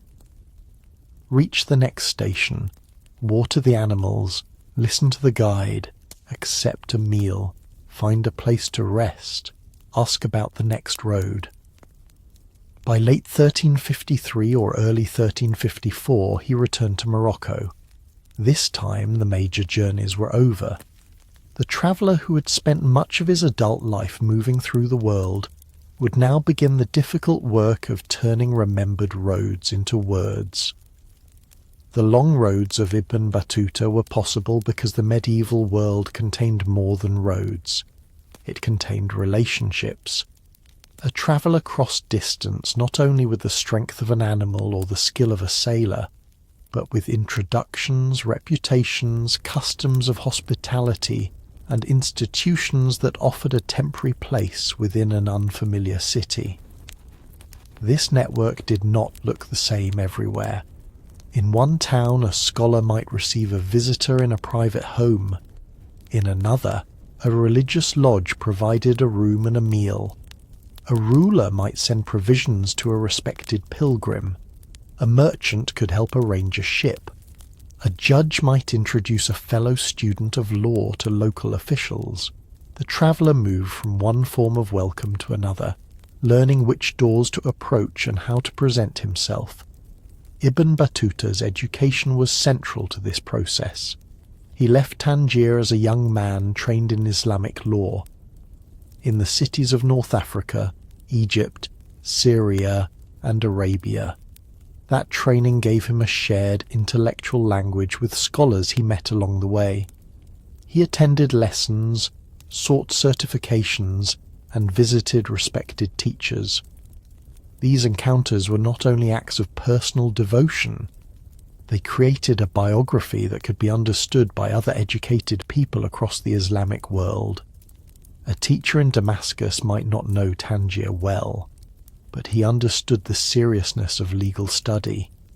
A court official in Delhi might never have crossed North Africa, but he understood the status of a scholar who had studied in the holy cities and visited important centres of learning. The traveller carried a form of portable credibility. The mosque often served as a point of orientation. It was a place of prayer, but also a visible centre within a town. A stranger could ask questions there, hear news, meet scholars, or learn about lodging. Schools and religious lodges formed part of the same landscape. Courtyards provided shade. Water allowed washing and rest. A person arriving dusty from the road could begin to understand the structure of a city through these familiar spaces. In Anatolia, the Aki brotherhoods impressed Ibn Battuta deeply. Their hospitality was organised yet personal. Travellers were welcomed into lodges, offered food and treated with generosity. The brotherhoods connected artisans, religious commitment and local social life. Their care for visitors made the roads feel less uncertain. A traveller approaching a town at dusk could hope not merely for shelter, but for company. The rhythm of such an evening is easy to imagine. The road enters the town, animals slow near the gate. A local guide points toward a lodging house. Inside, water is offered first. Dust is washed from hands and face. A meal arrives. The conversation begins with ordinary questions. Where have you come from? How is the road behind you? Which city are you seeking next? Have you heard news from the coast? Do you know a teacher by this name? The exchange of information was part of hospitality. A host offered food, but a guest also brought something. Stories, news, names, and descriptions of distant places. Ibn Battuta became increasingly valuable as a guest because he could speak about regions few of his hosts had seen. He carried the memory of Cairo into Anatolia, the steppe into India, Delhi into the Maldives, and the Sahara into Morocco. Courts formed another kind of network. Rulers welcomed scholars for reasons that combined generosity, piety, prestige, and practical advantage. A court known for supporting learning enhanced its reputation. A visiting scholar could serve as a judge, advisor, teacher, or envoy. A traveller from a distant region added interest to a gathering and demonstrated the reach of a ruler's influence. Ibn Battuta learned to navigate this world with confidence. In Baghdad and Tabriz, he benefited from the generosity of rulers and officials.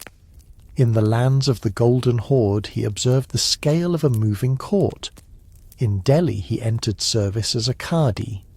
In the Maldives, he again held judicial office. In Mali, he evaluated the welcome of the court according to expectations formed over decades of travel. These courts differed greatly. The local principalities of Anatolia did not resemble the Delhi Sultanate. The mobile traditions of the Golden Horde differed from the island politics of the Maldives. Mansa Suleiman's court in Mali had its own ceremonies and symbols of authority. Yet Ibn Battuta approached each with a practiced eye. He noticed who received guests, what gifts were offered, how officials stood, what clothing signalled status, and how rulers displayed generosity. His attention to gifts can seem materialistic, and sometimes it probably was. But gifts also belong to the language of hospitality. A robe, horse, food supply, money allowance or travel arrangement acknowledged the guest's standing and created a relationship. Receiving a gift could make a journey possible.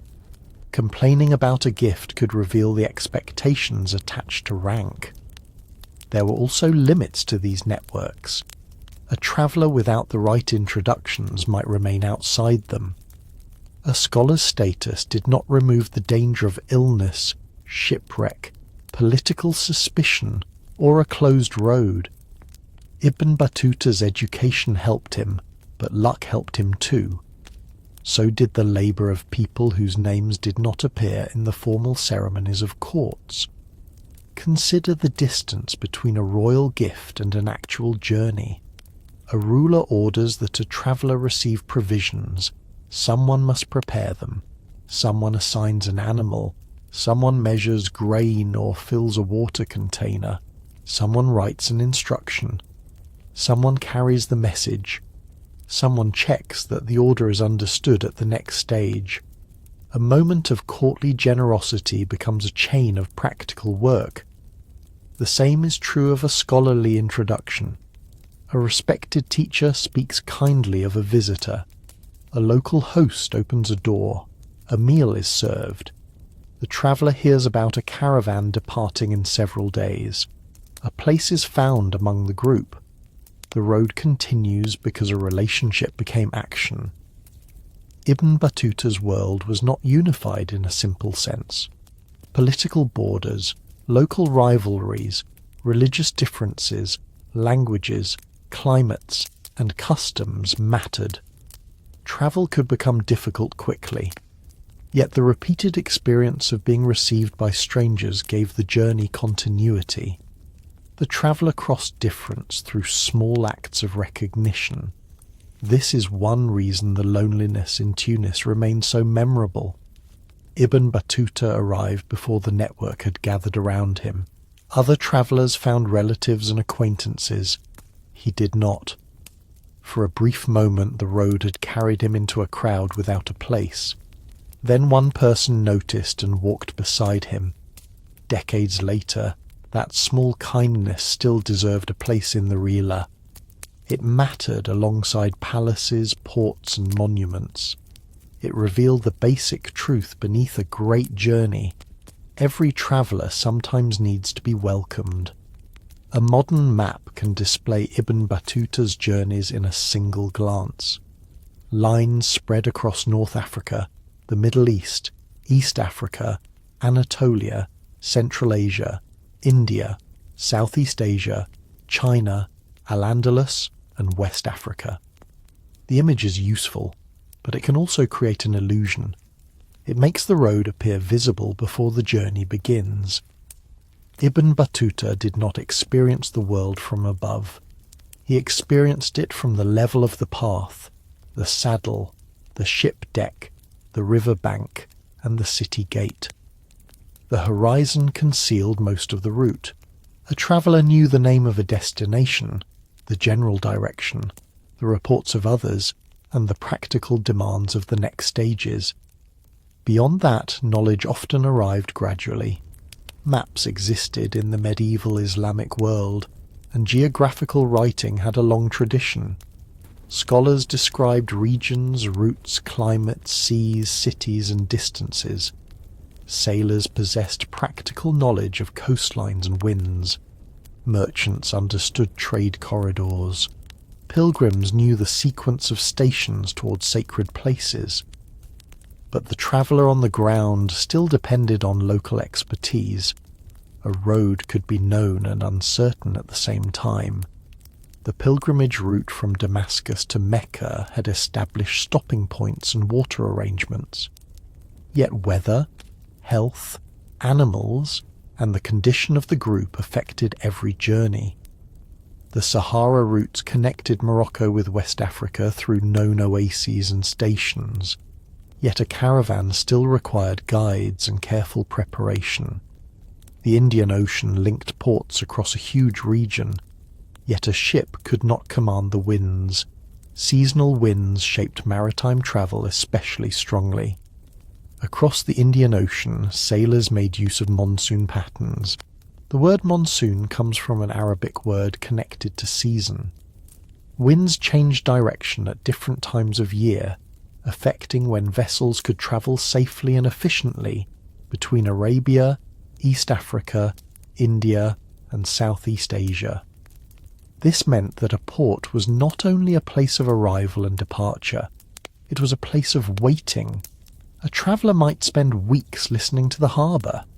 Ropes creaked, sailcloth was repaired, cargo moved into warehouses, merchants negotiated, sailors watched the sky and water. A ship's departure depended on knowledge that could not be rushed by impatience. Ibn Battuta learned the patience of ports. Jeddah introduced him to the unease of a first sea voyage. Aden opened routes toward East Africa. Hormuz connected the Persian Gulf to the wider ocean. Calicut gathered ships and merchants on the Malabar coast. Sumatra stood along the passage toward southern China. Each harbour had its own local character, but all were places where land-based plans met the conditions of the sea. Distance also changed meaning according to environment. 10 miles across a fertile river valley did not demand the same preparation as 10 miles through dry country. A mountain path could make a short distance feel long. A sea crossing might cover great distances while leaving a passenger with little control over progress. Grasslands opened a horizon wide enough for mobile camps. Dense urban neighbourhoods slowed the traveller in a different way, with crowds, gates, and the need to ask directions. Time was measured by more than miles. There were days of travel and days of waiting. There were seasons suitable for departure and seasons better spent in a city. The Hajj followed a religious calendar. Ships followed winds. Desert caravans considered heat and water. Courts created their own timing through audiences, ceremonies, and official permissions. The medieval traveller's map was partly social. A route existed because someone knew it. A guide remembered the turn toward a well. A sailor recognized a coastline. A merchant described a city several stages ahead. A returning pilgrim warned of a difficult road. A host recommended a caravan. The map lived in stories, habits, and expertise. This kind of knowledge is easy to overlook because it often remained unwritten. Ibn Battuta named some rulers, scholars, and prominent figures, but many of the people who guided his movement remain anonymous. Their knowledge appears indirectly whenever the journey continues successfully. Navigation at night offered another relationship with the world. Stars mattered to desert travellers and sailors. The sky provided recurring patterns above landscapes that changed constantly. A person far from home could look upward and recognize familiar points of light. The road might be new, but the night sky was not entirely strange. The senses became part of navigation as well. A coastline appeared as a change in colour and shape. The smell of vegetation suggested proximity to land. A river altered the air. The sounds of a settlement carried before its walls became visible. Animal tracks, road wear, cultivated fields, and the movement of other travellers all offered information. Cities announced themselves gradually. First came traffic on the road. Farmers, merchants, officials, pack animals, carts, and pedestrians. Then fields became denser. Buildings appeared beyond trees or walls. Gates organised entry. Markets grew louder near central routes. The traveller moved from open land into the layered sound of urban life. Leaving reversed the sequence. Noise softened. Buildings receded. The road widened. By evening the city existed behind the traveller as memory and behind the horizon as distance. Ibn Battuta's vow, as reported in his story, was to avoid travelling the same road twice whenever possible. Whether followed perfectly or not, the idea captures his appetite for new routes. It also created practical complications. A new road required new information. Familiarity had to be surrendered repeatedly, yet he carried accumulated skill. By the time he reached the Sahara journey, he was no longer the young man leaving Tangier without a companion. He understood when to wait, when to join a group, how to approach a court, and how to gather advice. He had learned that a delay could be useful, and that a detour could become a chapter. The medieval map was not blank. It was densely inhabited by knowledge, but it had to be entered patiently, one road at a time. Before leaving Ibn Battuta in the room where his journeys became a book, it is worth pausing over the practical knowledge hidden inside his story. A map makes travel appear clean. It draws lines from Tangier to Cairo, from Mecca to Kilwa, from Delhi to the Maldives, and from Morocco across the Sahara. A line has no weight. It does not become thirsty. It does not lose sleep because an animal has wandered, wait for rain to pass, or discover that a ship has sailed without it. The real journeys were built from ordinary routines. Some were repeated across continents, others belonged to a particular road, climate, or mode of transportation. Together they formed the quiet craft of medieval travel. The first skill was knowing when not to travel alone. Ibn Battuta sometimes departed by himself, but he frequently joined caravans, ships, official entourages, or groups of pilgrims. Companionship offered more than conversation. A larger party could share information and resources. Experienced members understood the road ahead. Someone might know where water could be found or whether a route had become difficult. A caravan created a small society with its own expectations, hierarchies, and temporary friendships. On land, animals shaped the pace. Camels could carry loads through dry regions, but they required care. Horses offered speed and status in some environments. Donkeys, mules, and oxen served other purposes. A traveller did not simply climb onto an animal and forget about it. Saddles, ropes, packs, feed, water, and rest mattered. A poorly balanced load could become a problem over many miles. A lost animal could delay an entire group. At a stopping point, the work began before anyone truly rested. Loads came down. Water was located and distributed. Animals were checked. Cooking fires were arranged. Clothing and equipment were repaired. A place to sleep had to be found. In a city, the routine changed but did not disappear. A traveller looked for lodging, asked about local conditions, visited contacts, arranged money, and considered how to continue. Water was the central fact of many roads. In Damascus, Ibn Battuta described the organization of water carriers for the pilgrimage caravan. Large leather tanks held supplies for animals and travelers. At desert stations, people negotiated access and prepared for the next stage. Across the Sahara, knowledge of wells and oases became even more important. In river regions such as Egypt and Bengal, water was abundant, but crossings, ferries, and seasonal conditions still required attention. On islands and ships, fresh water had to be stored and protected. Food also changed with geography. The traveller did not carry one permanent menu around the world. He ate what roads and hosts provided. Bread, dates, rice, fish, milk, meat, fruit, grains, and local preparations appear throughout the broad world of the Rila. A shared meal could be a sign of hospitality, a courtly gesture, or simply the necessary conclusion to a long day. Meals helped a stranger become a guest. In Anatolia, Ibn Battuta remembered the generosity of local brotherhoods that welcomed travellers. In ports, formal customs could guide the reception of visiting scholars and merchants.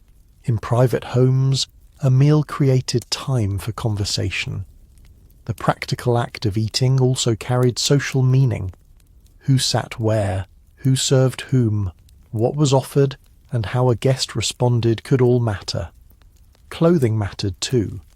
A traveller crossing different climates needed to adapt.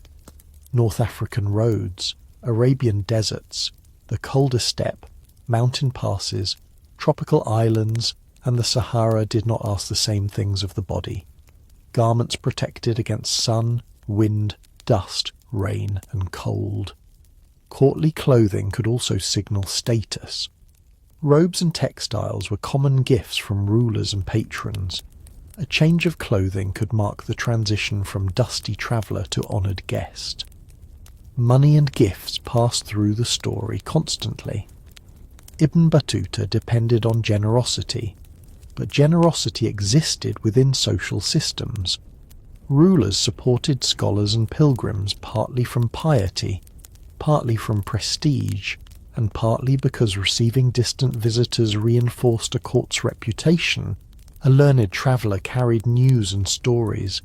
He could praise hospitality in other places. He might arrive with letters or leave with introductions.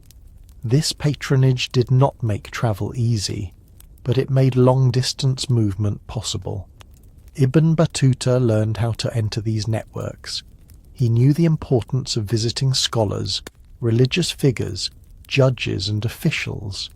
He understood the etiquette of courts.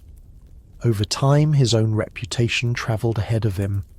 The unknown pilgrim who cried in Tunis became a visitor capable of approaching powerful rulers. Languages created both bridges and limits. Arabic carried Ibn Battuta through many regions as a language of scholarship, religion, law, and trade. In other places, interpreters became essential. Persian, Turkish languages, local African languages, South Asian languages, and the languages of Southeast Asia and China shaped the environments he entered. A traveller could recognize a prayer, a greeting, or a legal idea while still depending on others for the details of everyday conversation. Misunderstanding was always possible. Ibn Battuta sometimes interpreted unfamiliar customs quickly. At times, he expected distant communities to fit the standards he already knew. His reactions are part of the value of the reeler, but they need not be treated as final judgments. Travel can broaden a person without removing every assumption brought from home. Time itself felt different on the road. Modern travel encourages people to think in exact departure and arrival times. Medieval travel often followed broader rhythms. A caravan left when preparations were complete. A ship waited for winds. A road became slow after rain. A mountain path required caution. A visitor remained in a city until the next useful group departed. Weeks and months were not empty spaces between destinations. They were the substance of the journey. Prayer also organized the day. Across much of Ibn Battuta's travels, the times of prayer offered recurring points of familiarity. A traveller might begin moving before the heat, pause during the day, and settle in the evening. Mosques provided not only sacred space, but points of orientation within unfamiliar towns. Religious life connected communities separated by enormous distance, while still allowing each region its own customs. Books and learning moved with people as well. Ibn Battuta visited scholars in city after city. A manuscript might travel in a merchant's baggage or be copied by hand in a school. A student's chain of teachers could stretch across regions. Knowledge did not move instantly, but it travelled steadily through human contact. A lesson heard in Damascus could strengthen a traveller's reputation in Delhi years later. The road also required emotional adjustment. Long journeys were not a continuous state of wonder. There were ordinary mornings when clothing had to be folded and supplies checked. There were evenings when the main achievement was simply reaching a secure place to sleep. There were days of illness, waiting, disappointment, and loneliness. There were also moments of unexpected kindness. A stranger walking beside a homesick pilgrim in Tunis, a meal offered in an Anatolian lodging, a ruler granting provisions, or a fellow Muslim greeting a traveller in a distant Chinese port. These moments gave Ibn Battuta's journey its structure more truly than the map lines do. Great distances were crossed because many people knew how to make smaller distances possible. Guides, sailors, water carriers, cooks, porters, animal handlers, innkeepers, merchants, scholars, and hosts appear at the edges of the story even when their names do not survive. The famous traveller depended on an invisible crowd. That dependence does not reduce his achievement. It makes it more human. Ibn Battuta was persistent, adaptable, and remarkably willing to begin again after a route changed. But he travelled through connected worlds, not through empty space. Roads existed because communities maintained them. Ports functioned because sailors understood the seasons. Caravans crossed deserts because people remembered water. A traveller moved far because many strangers helped carry the journey forward. When Ibn Battuta finally returned to Morocco, all of this practical knowledge remained inside his memories. The smell of a harbour, the sound of a caravan preparing before dawn, the coolness of a courtyard, the first sight of palms after dry land, and the nervous wait for a ship to depart were not minor details. They were the texture of a life spent moving. Soon those memories would be gathered into words. After the Mali journey, Ibn Battuta returned to Morocco and entered a different phase of life. For decades he had measured time by departures and arrivals. Now the work was to remember. The roads that had existed as dust, water, wind, stone, and movement had to be arranged into a narrative. At the request of the Marinid Sultan Abu Inan, Ibn Battuta dictated an account of his travels to Ibn Juzay, a writer and scholar whom he had encountered in Granada. The resulting work is usually called the Rihla, an Arabic word meaning a journey or travel account. Its fuller title can be translated in different ways, but it refers to the wonders of cities and the marvels of journeys. The title suits the book. The Rihla is interested in cities, rulers, scholars, religious figures, customs, landscapes, buildings, meals, roads, and strange stories collected along the way. It is not a modern diary. Ibn Battuta did not sit beside every campfire writing a complete record of the day. He dictated his memories after returning home, with decades of travel behind him. Ibn Juzay shaped the prose, added literary flourishes, and helped turn a lifetime of movement into a readable work. This matters because memory has its own geography. It does not preserve every road at the same scale. Some scenes remain vivid. The loneliness of arriving in Tunis, the damaged lighthouse at Alexandria, the caravan arrangements on the road to Mecca, the hospitality of Anatolian brotherhoods, the movement of camps on the steppe, the tension of the Delhi court, the islands of the Maldives, the gardens around Granada, and the salt settlement of Tagaza. Other stages become compressed.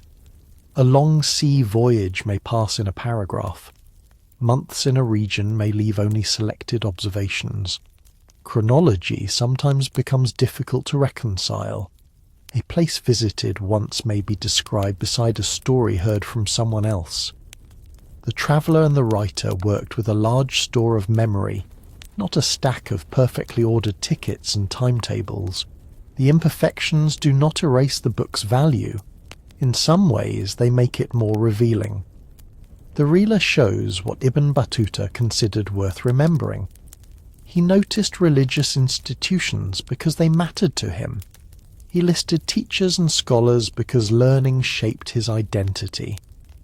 He described rulers because courts supported his travel and fascinated him. He paid attention to food, hospitality, clothing, ceremonies, and local customs because these details mark the difference between one place and another. The book also reveals his personality gradually. He could be curious and generous in his observations. He could be vain. He could complain about gifts that seemed insufficient. He could admire a society's order while disapproving of a custom he did not understand. He valued the familiar comforts of Muslim communities in distant places. He wanted to see new lands, yet he often measured them according to expectations formed elsewhere. A balanced reading does not need to make him more perfect than he was. The interest lies in encountering a real historical person, educated, ambitious, observant, devout, sometimes lonely, sometimes judgmental, and persistently drawn toward another road. Historians have studied the Rila carefully. Much of the account is considered valuable and broadly reliable. The names of many rulers, officials, and scholars correspond with information found in other sources.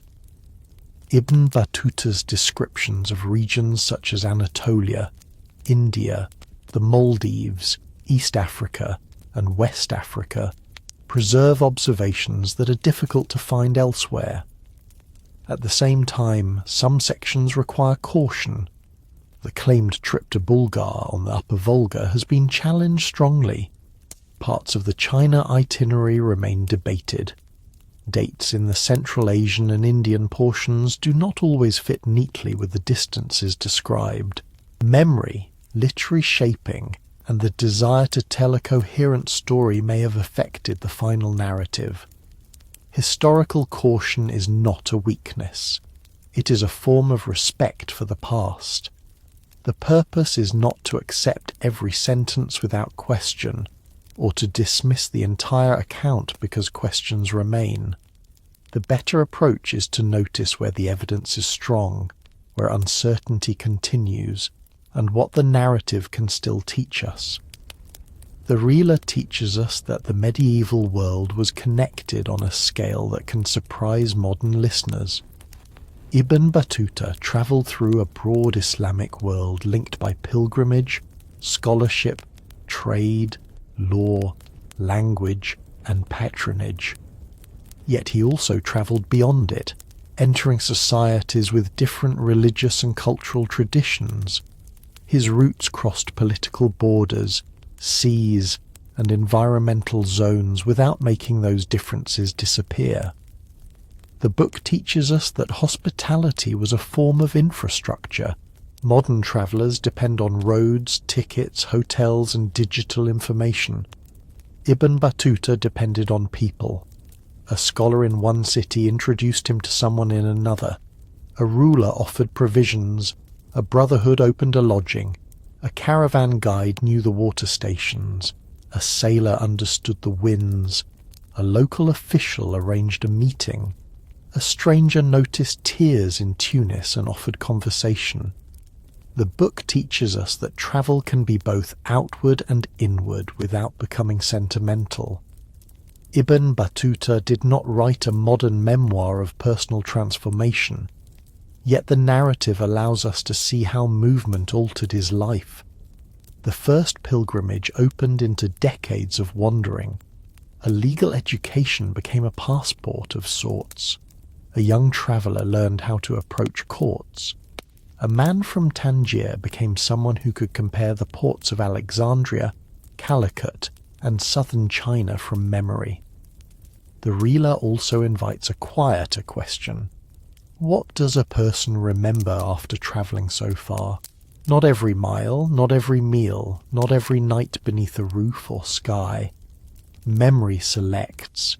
It keeps the moment when a city first appears in the distance. It keeps the discomfort of illness on a saddle. It keeps a generous host, a disappointing gift, a remarkable garden, an unusual building, a mountain path, a busy port, and a road that did not lead where expected. Imagine Ibn Battuta dictating late in life. Perhaps Ibn Juzay sat with writing materials nearby. Perhaps the room was quiet enough that distant streets could be heard faintly beyond the walls. A name was spoken, Damascus. Another memory followed. Then Baghdad, Kilwa, Sarai, Delhi, the Maldives, Sumatra, Granada, Mali. Each place required a return in the mind. The older traveller crossed distances again without leaving the room. A road long completed opened for a few sentences. A court assembled. A ship left harbour. A caravan reached water. A city gate appeared. The act of dictation transformed movement into inheritance. Without the reeler, Ibn Battuta's journeys might have faded into private memory and scattered stories. Because the account survived, listeners and readers centuries later can travel beside him, cautiously and imaginatively, through a world that was never as isolated as it sometimes appears. There is something gentle in the idea of roads becoming words. The body can no longer walk every path, but memory can cross them in an afternoon. A harbour exists again when it is described.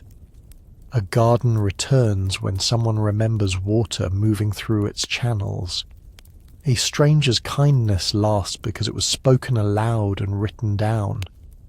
The traveller had come home. The journeys continued on paper.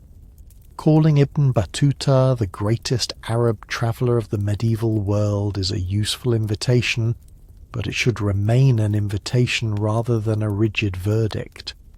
Historical identities are often layered. Ibn Battuta was born in Tangier in Morocco. His family name connected him with the Lawata, a North African background often described as Berber or Amazi. He wrote within an Arabic literary and scholarly culture. He travelled as a Muslim jurist, pilgrim, guest, and observer. Different descriptions emphasize different parts of the same life. The word greatest also requires care.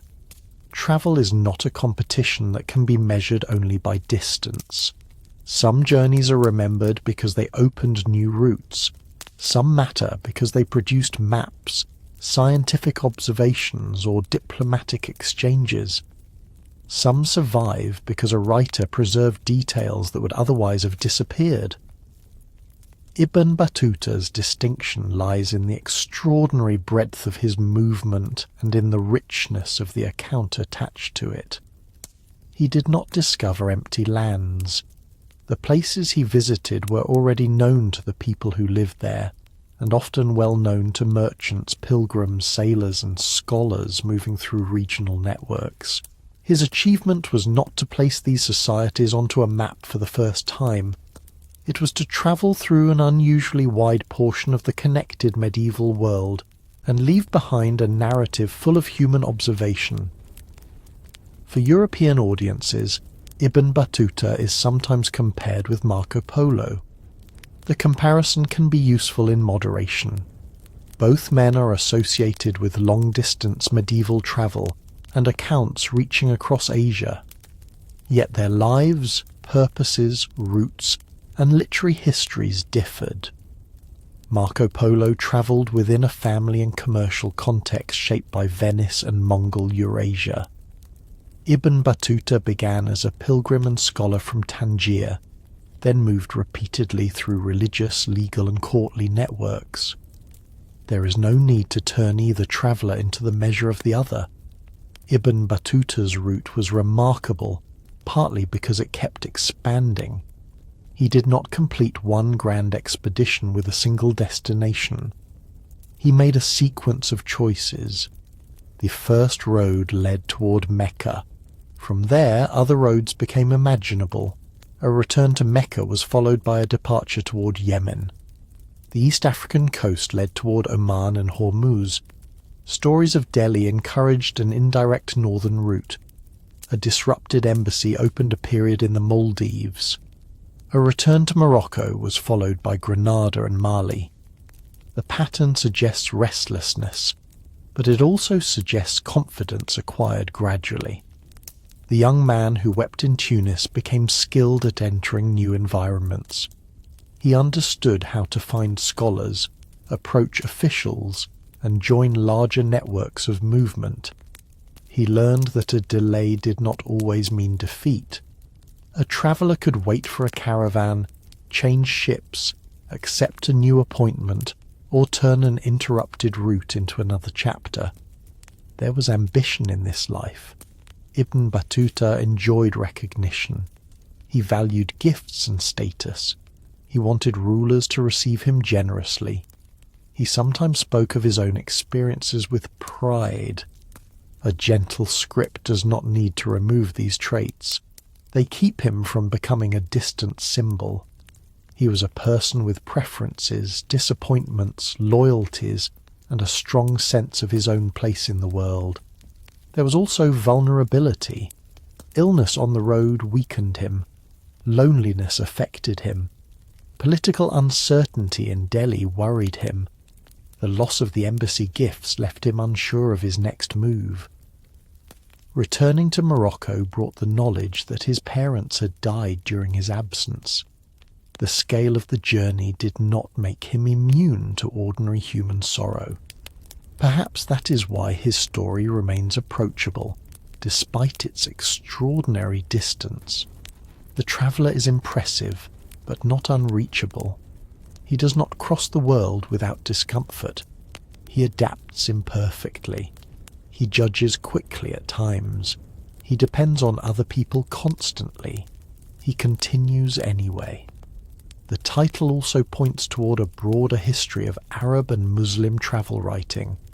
Ibn Battuta belonged to a tradition in which journeys could be recorded as more than private memory.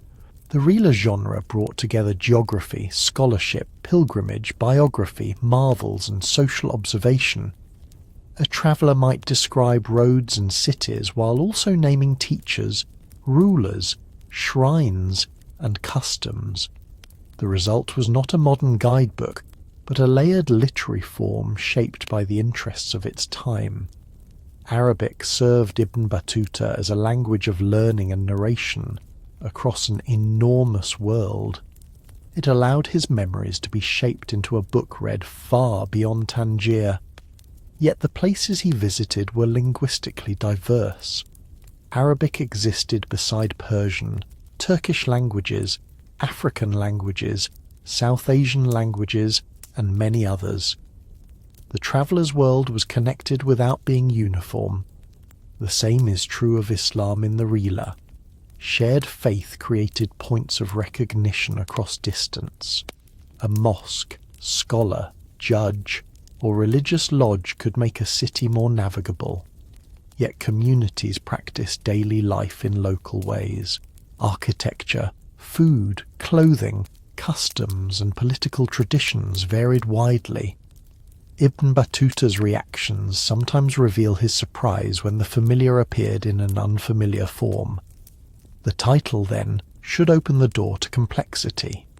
It should encourage curiosity about a Moroccan traveller from Tangier, whose Arabic account carried memories of a medieval world extending from the Atlantic to the Indian Ocean and beyond.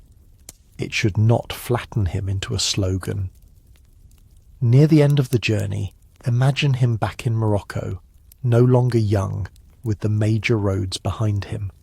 The body remembers movement even after travel stops. A quiet room can feel unusually still. The sound of footsteps outside may call up a distant city. The smell of rain may recall Bengal, a mountain path, or an evening in Anatolia. A bowl of food may bring back a meal offered decades earlier by a host whose name has faded. A long journey does not remain arranged like a map in the mind, it returns as fragments. Light on water, a crowded gate, a line of animals, a garden channel, a ship creaking at anchor, a road becoming pale in the morning. These fragments are enough. They remind us that history is not only a sequence of rulers, wars, and dates. It is also the accumulated memory of people moving through the world, noticing what they can, misunderstanding some things, remembering others clearly, and carrying home more than they expected. It is easy to approach Ibn Battuta's story as a collection of impressive numbers, roughly 75,000 miles, decades of travel, continents crossed, seas sailed, courts visited, a route reaching from Morocco toward China and from the steppe to the Mali Empire. The numbers matter because they suggest the scale. But the numbers are not the most restful or human way to understand the journey. A mile is an abstraction until someone walks it, rides it, sails it, or waits for the weather required to cross it. The long roads reveal a medieval world filled with movement. Merchants carried goods between regions that were separated by enormous distances. Pilgrims crossed North Africa and Arabia. Scholars studied with teachers far from home. Sailors understood seasonal winds across the Indian Ocean. Caravans linked oasis towns and river cities.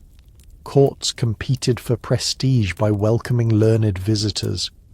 Information moved at the speed of human travel, slower than it does today, but not absent. The roads also reveal the importance of thresholds. Tangier was one, Cairo was another. Damascus gathered pilgrims before the desert road. Aden opened toward the Indian Ocean. The Malabar coast brought together ships from many regions. Sumatra stood along the route toward China. Sijil Massa marked the edge of the Sahara. Wallata marked the transition toward the Sahel. At a threshold, one set of habits meets another. A traveller changes clothing, language, expectations, or mode of transportation. A camel road becomes a sea voyage. A ship becomes a river boat. A mountain pass descends into a warmer plain.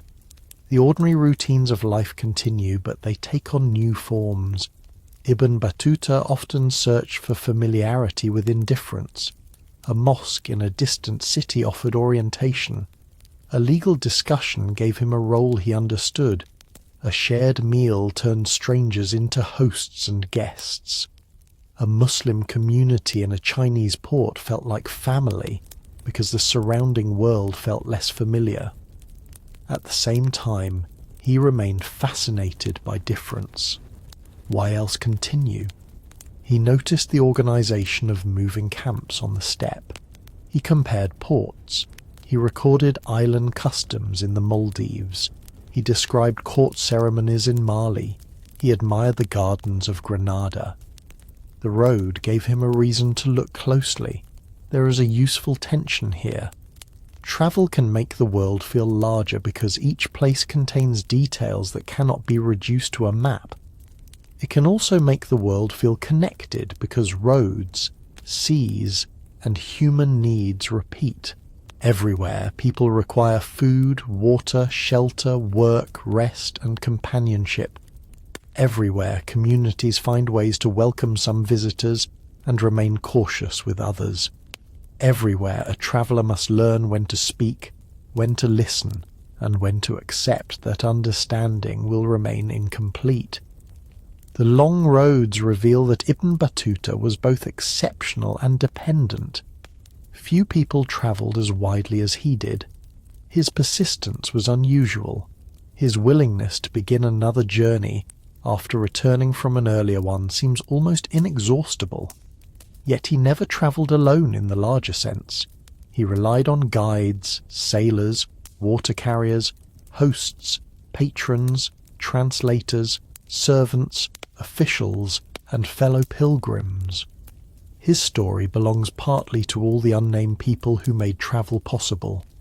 The person who filled a water skin, the sailor who watched the weather, the cook preparing rice or bread for a guest, the animal handler tightening a strap before dawn, the scholar writing a letter of introduction, the porter moving cargo from a ship, the guide remembering a desert well, the stranger in Tunis who recognized loneliness and chose kindness. The roads also reveal the limits of certainty. We cannot reconstruct every hour. Some dates conflict. Some claimed routes remain doubtful. The China narrative contains questions that historians continue to discuss. The Rifla is shaped by memory and literary composition. Its value is not the value of a perfect recording device. It is the value of a rich, mostly reliable, deeply human account. That distinction matters beyond Ibn Battuta. The past rarely reaches us in a complete form. It arrives through fragments, manuscripts, buildings, inscriptions, objects, and stories. Historians compare sources, consider context, and leave room for uncertainty. A balanced narrative can still be vivid without pretending to know more than the evidence allows. The road from Tangier offers a final image. In 1325, Ibn Battuta walked away from the city with a clear purpose: reach Mecca. That goal was serious and meaningful enough on its own. The rest of the journey grew gradually from decisions made along the way. Iraq became possible after the first pilgrimage. East Africa followed a departure from Jeddah. India emerged from stories heard about the Delhi court. The steppe appeared because the route to India curved northward. China remained in view after the original embassy failed. Mali followed the return to Morocco. A life can become large without being planned at full scale. One road leads to another. A pause becomes a residence. A disappointment opens a detour. A stranger offers help. A ship waits in harbour.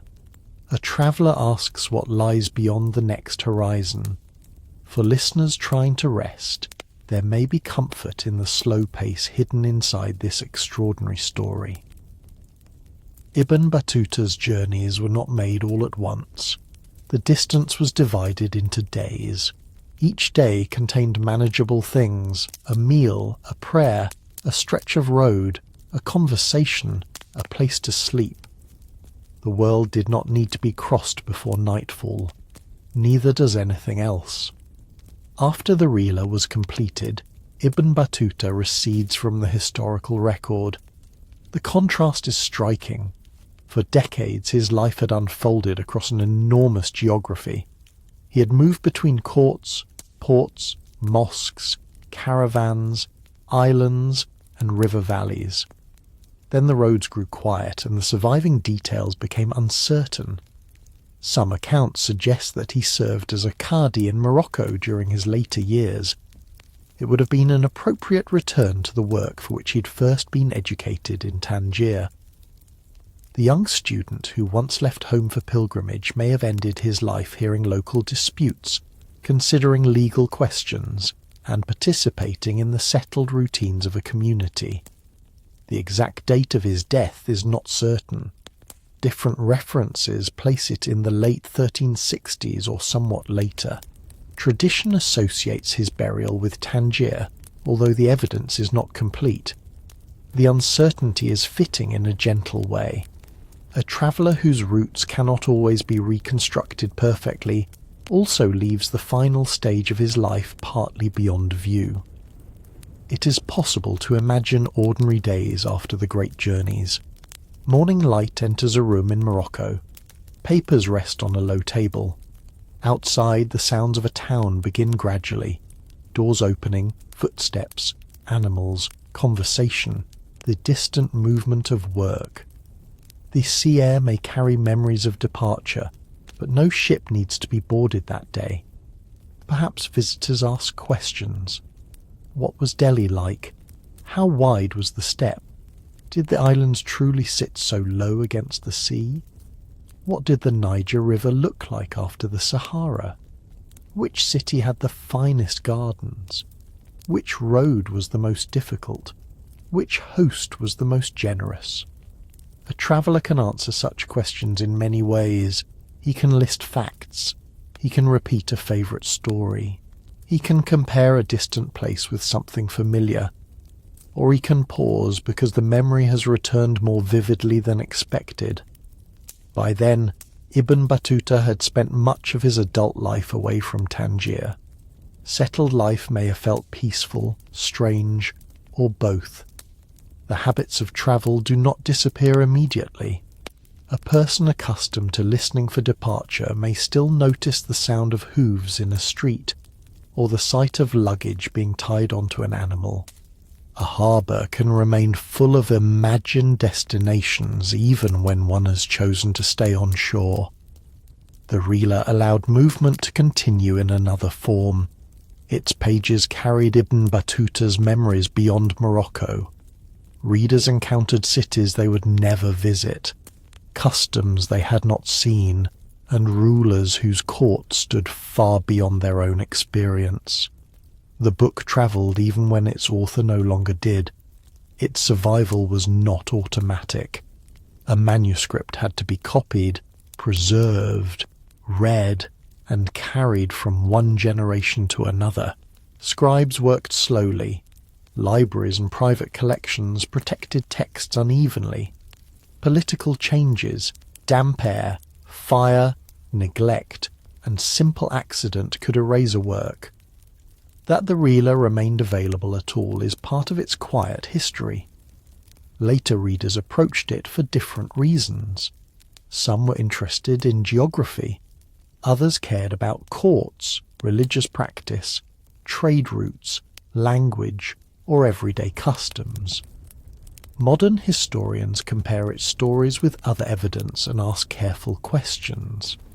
Which passages fit what is known from independent sources? Which dates seem difficult? Which descriptions preserve eyewitness detail?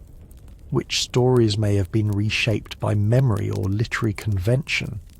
This careful reading does not drain the wonder from the journey. It gives the wonder a firmer foundation. The most interesting version of Ibn Battuta is not a flawless hero who saw everything exactly as it happened. It is the real traveller whose memory remained rich but human, whose judgments were sometimes narrow and sometimes perceptive, and whose account allows the medieval world to appear with texture. A manuscript can hold the sound of movement in silence. The reader turns a page and a caravan leaves Damascus. Another page and a ship waits near Aden. Another and gardens spread around Granada.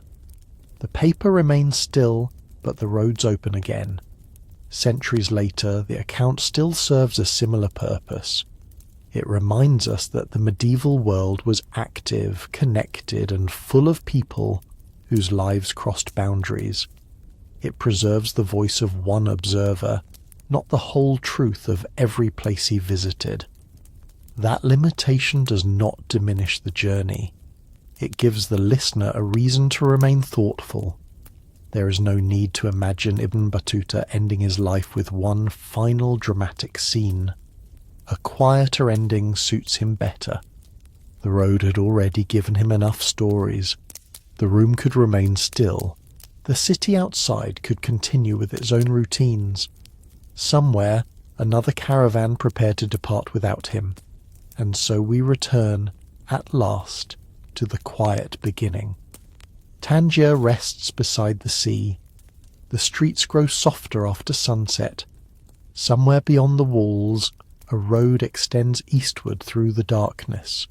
It does not reveal its entire distance. It offers only the next curve, the next hill, the next town, the next place where a traveller might find water and rest. When Ibn Battuta left home as a young man, he could not see the full shape of the life ahead. He knew the pilgrimage road called him toward Mecca. He knew that his parents remained behind. He knew that each step carried him farther from the familiar streets of Tangier.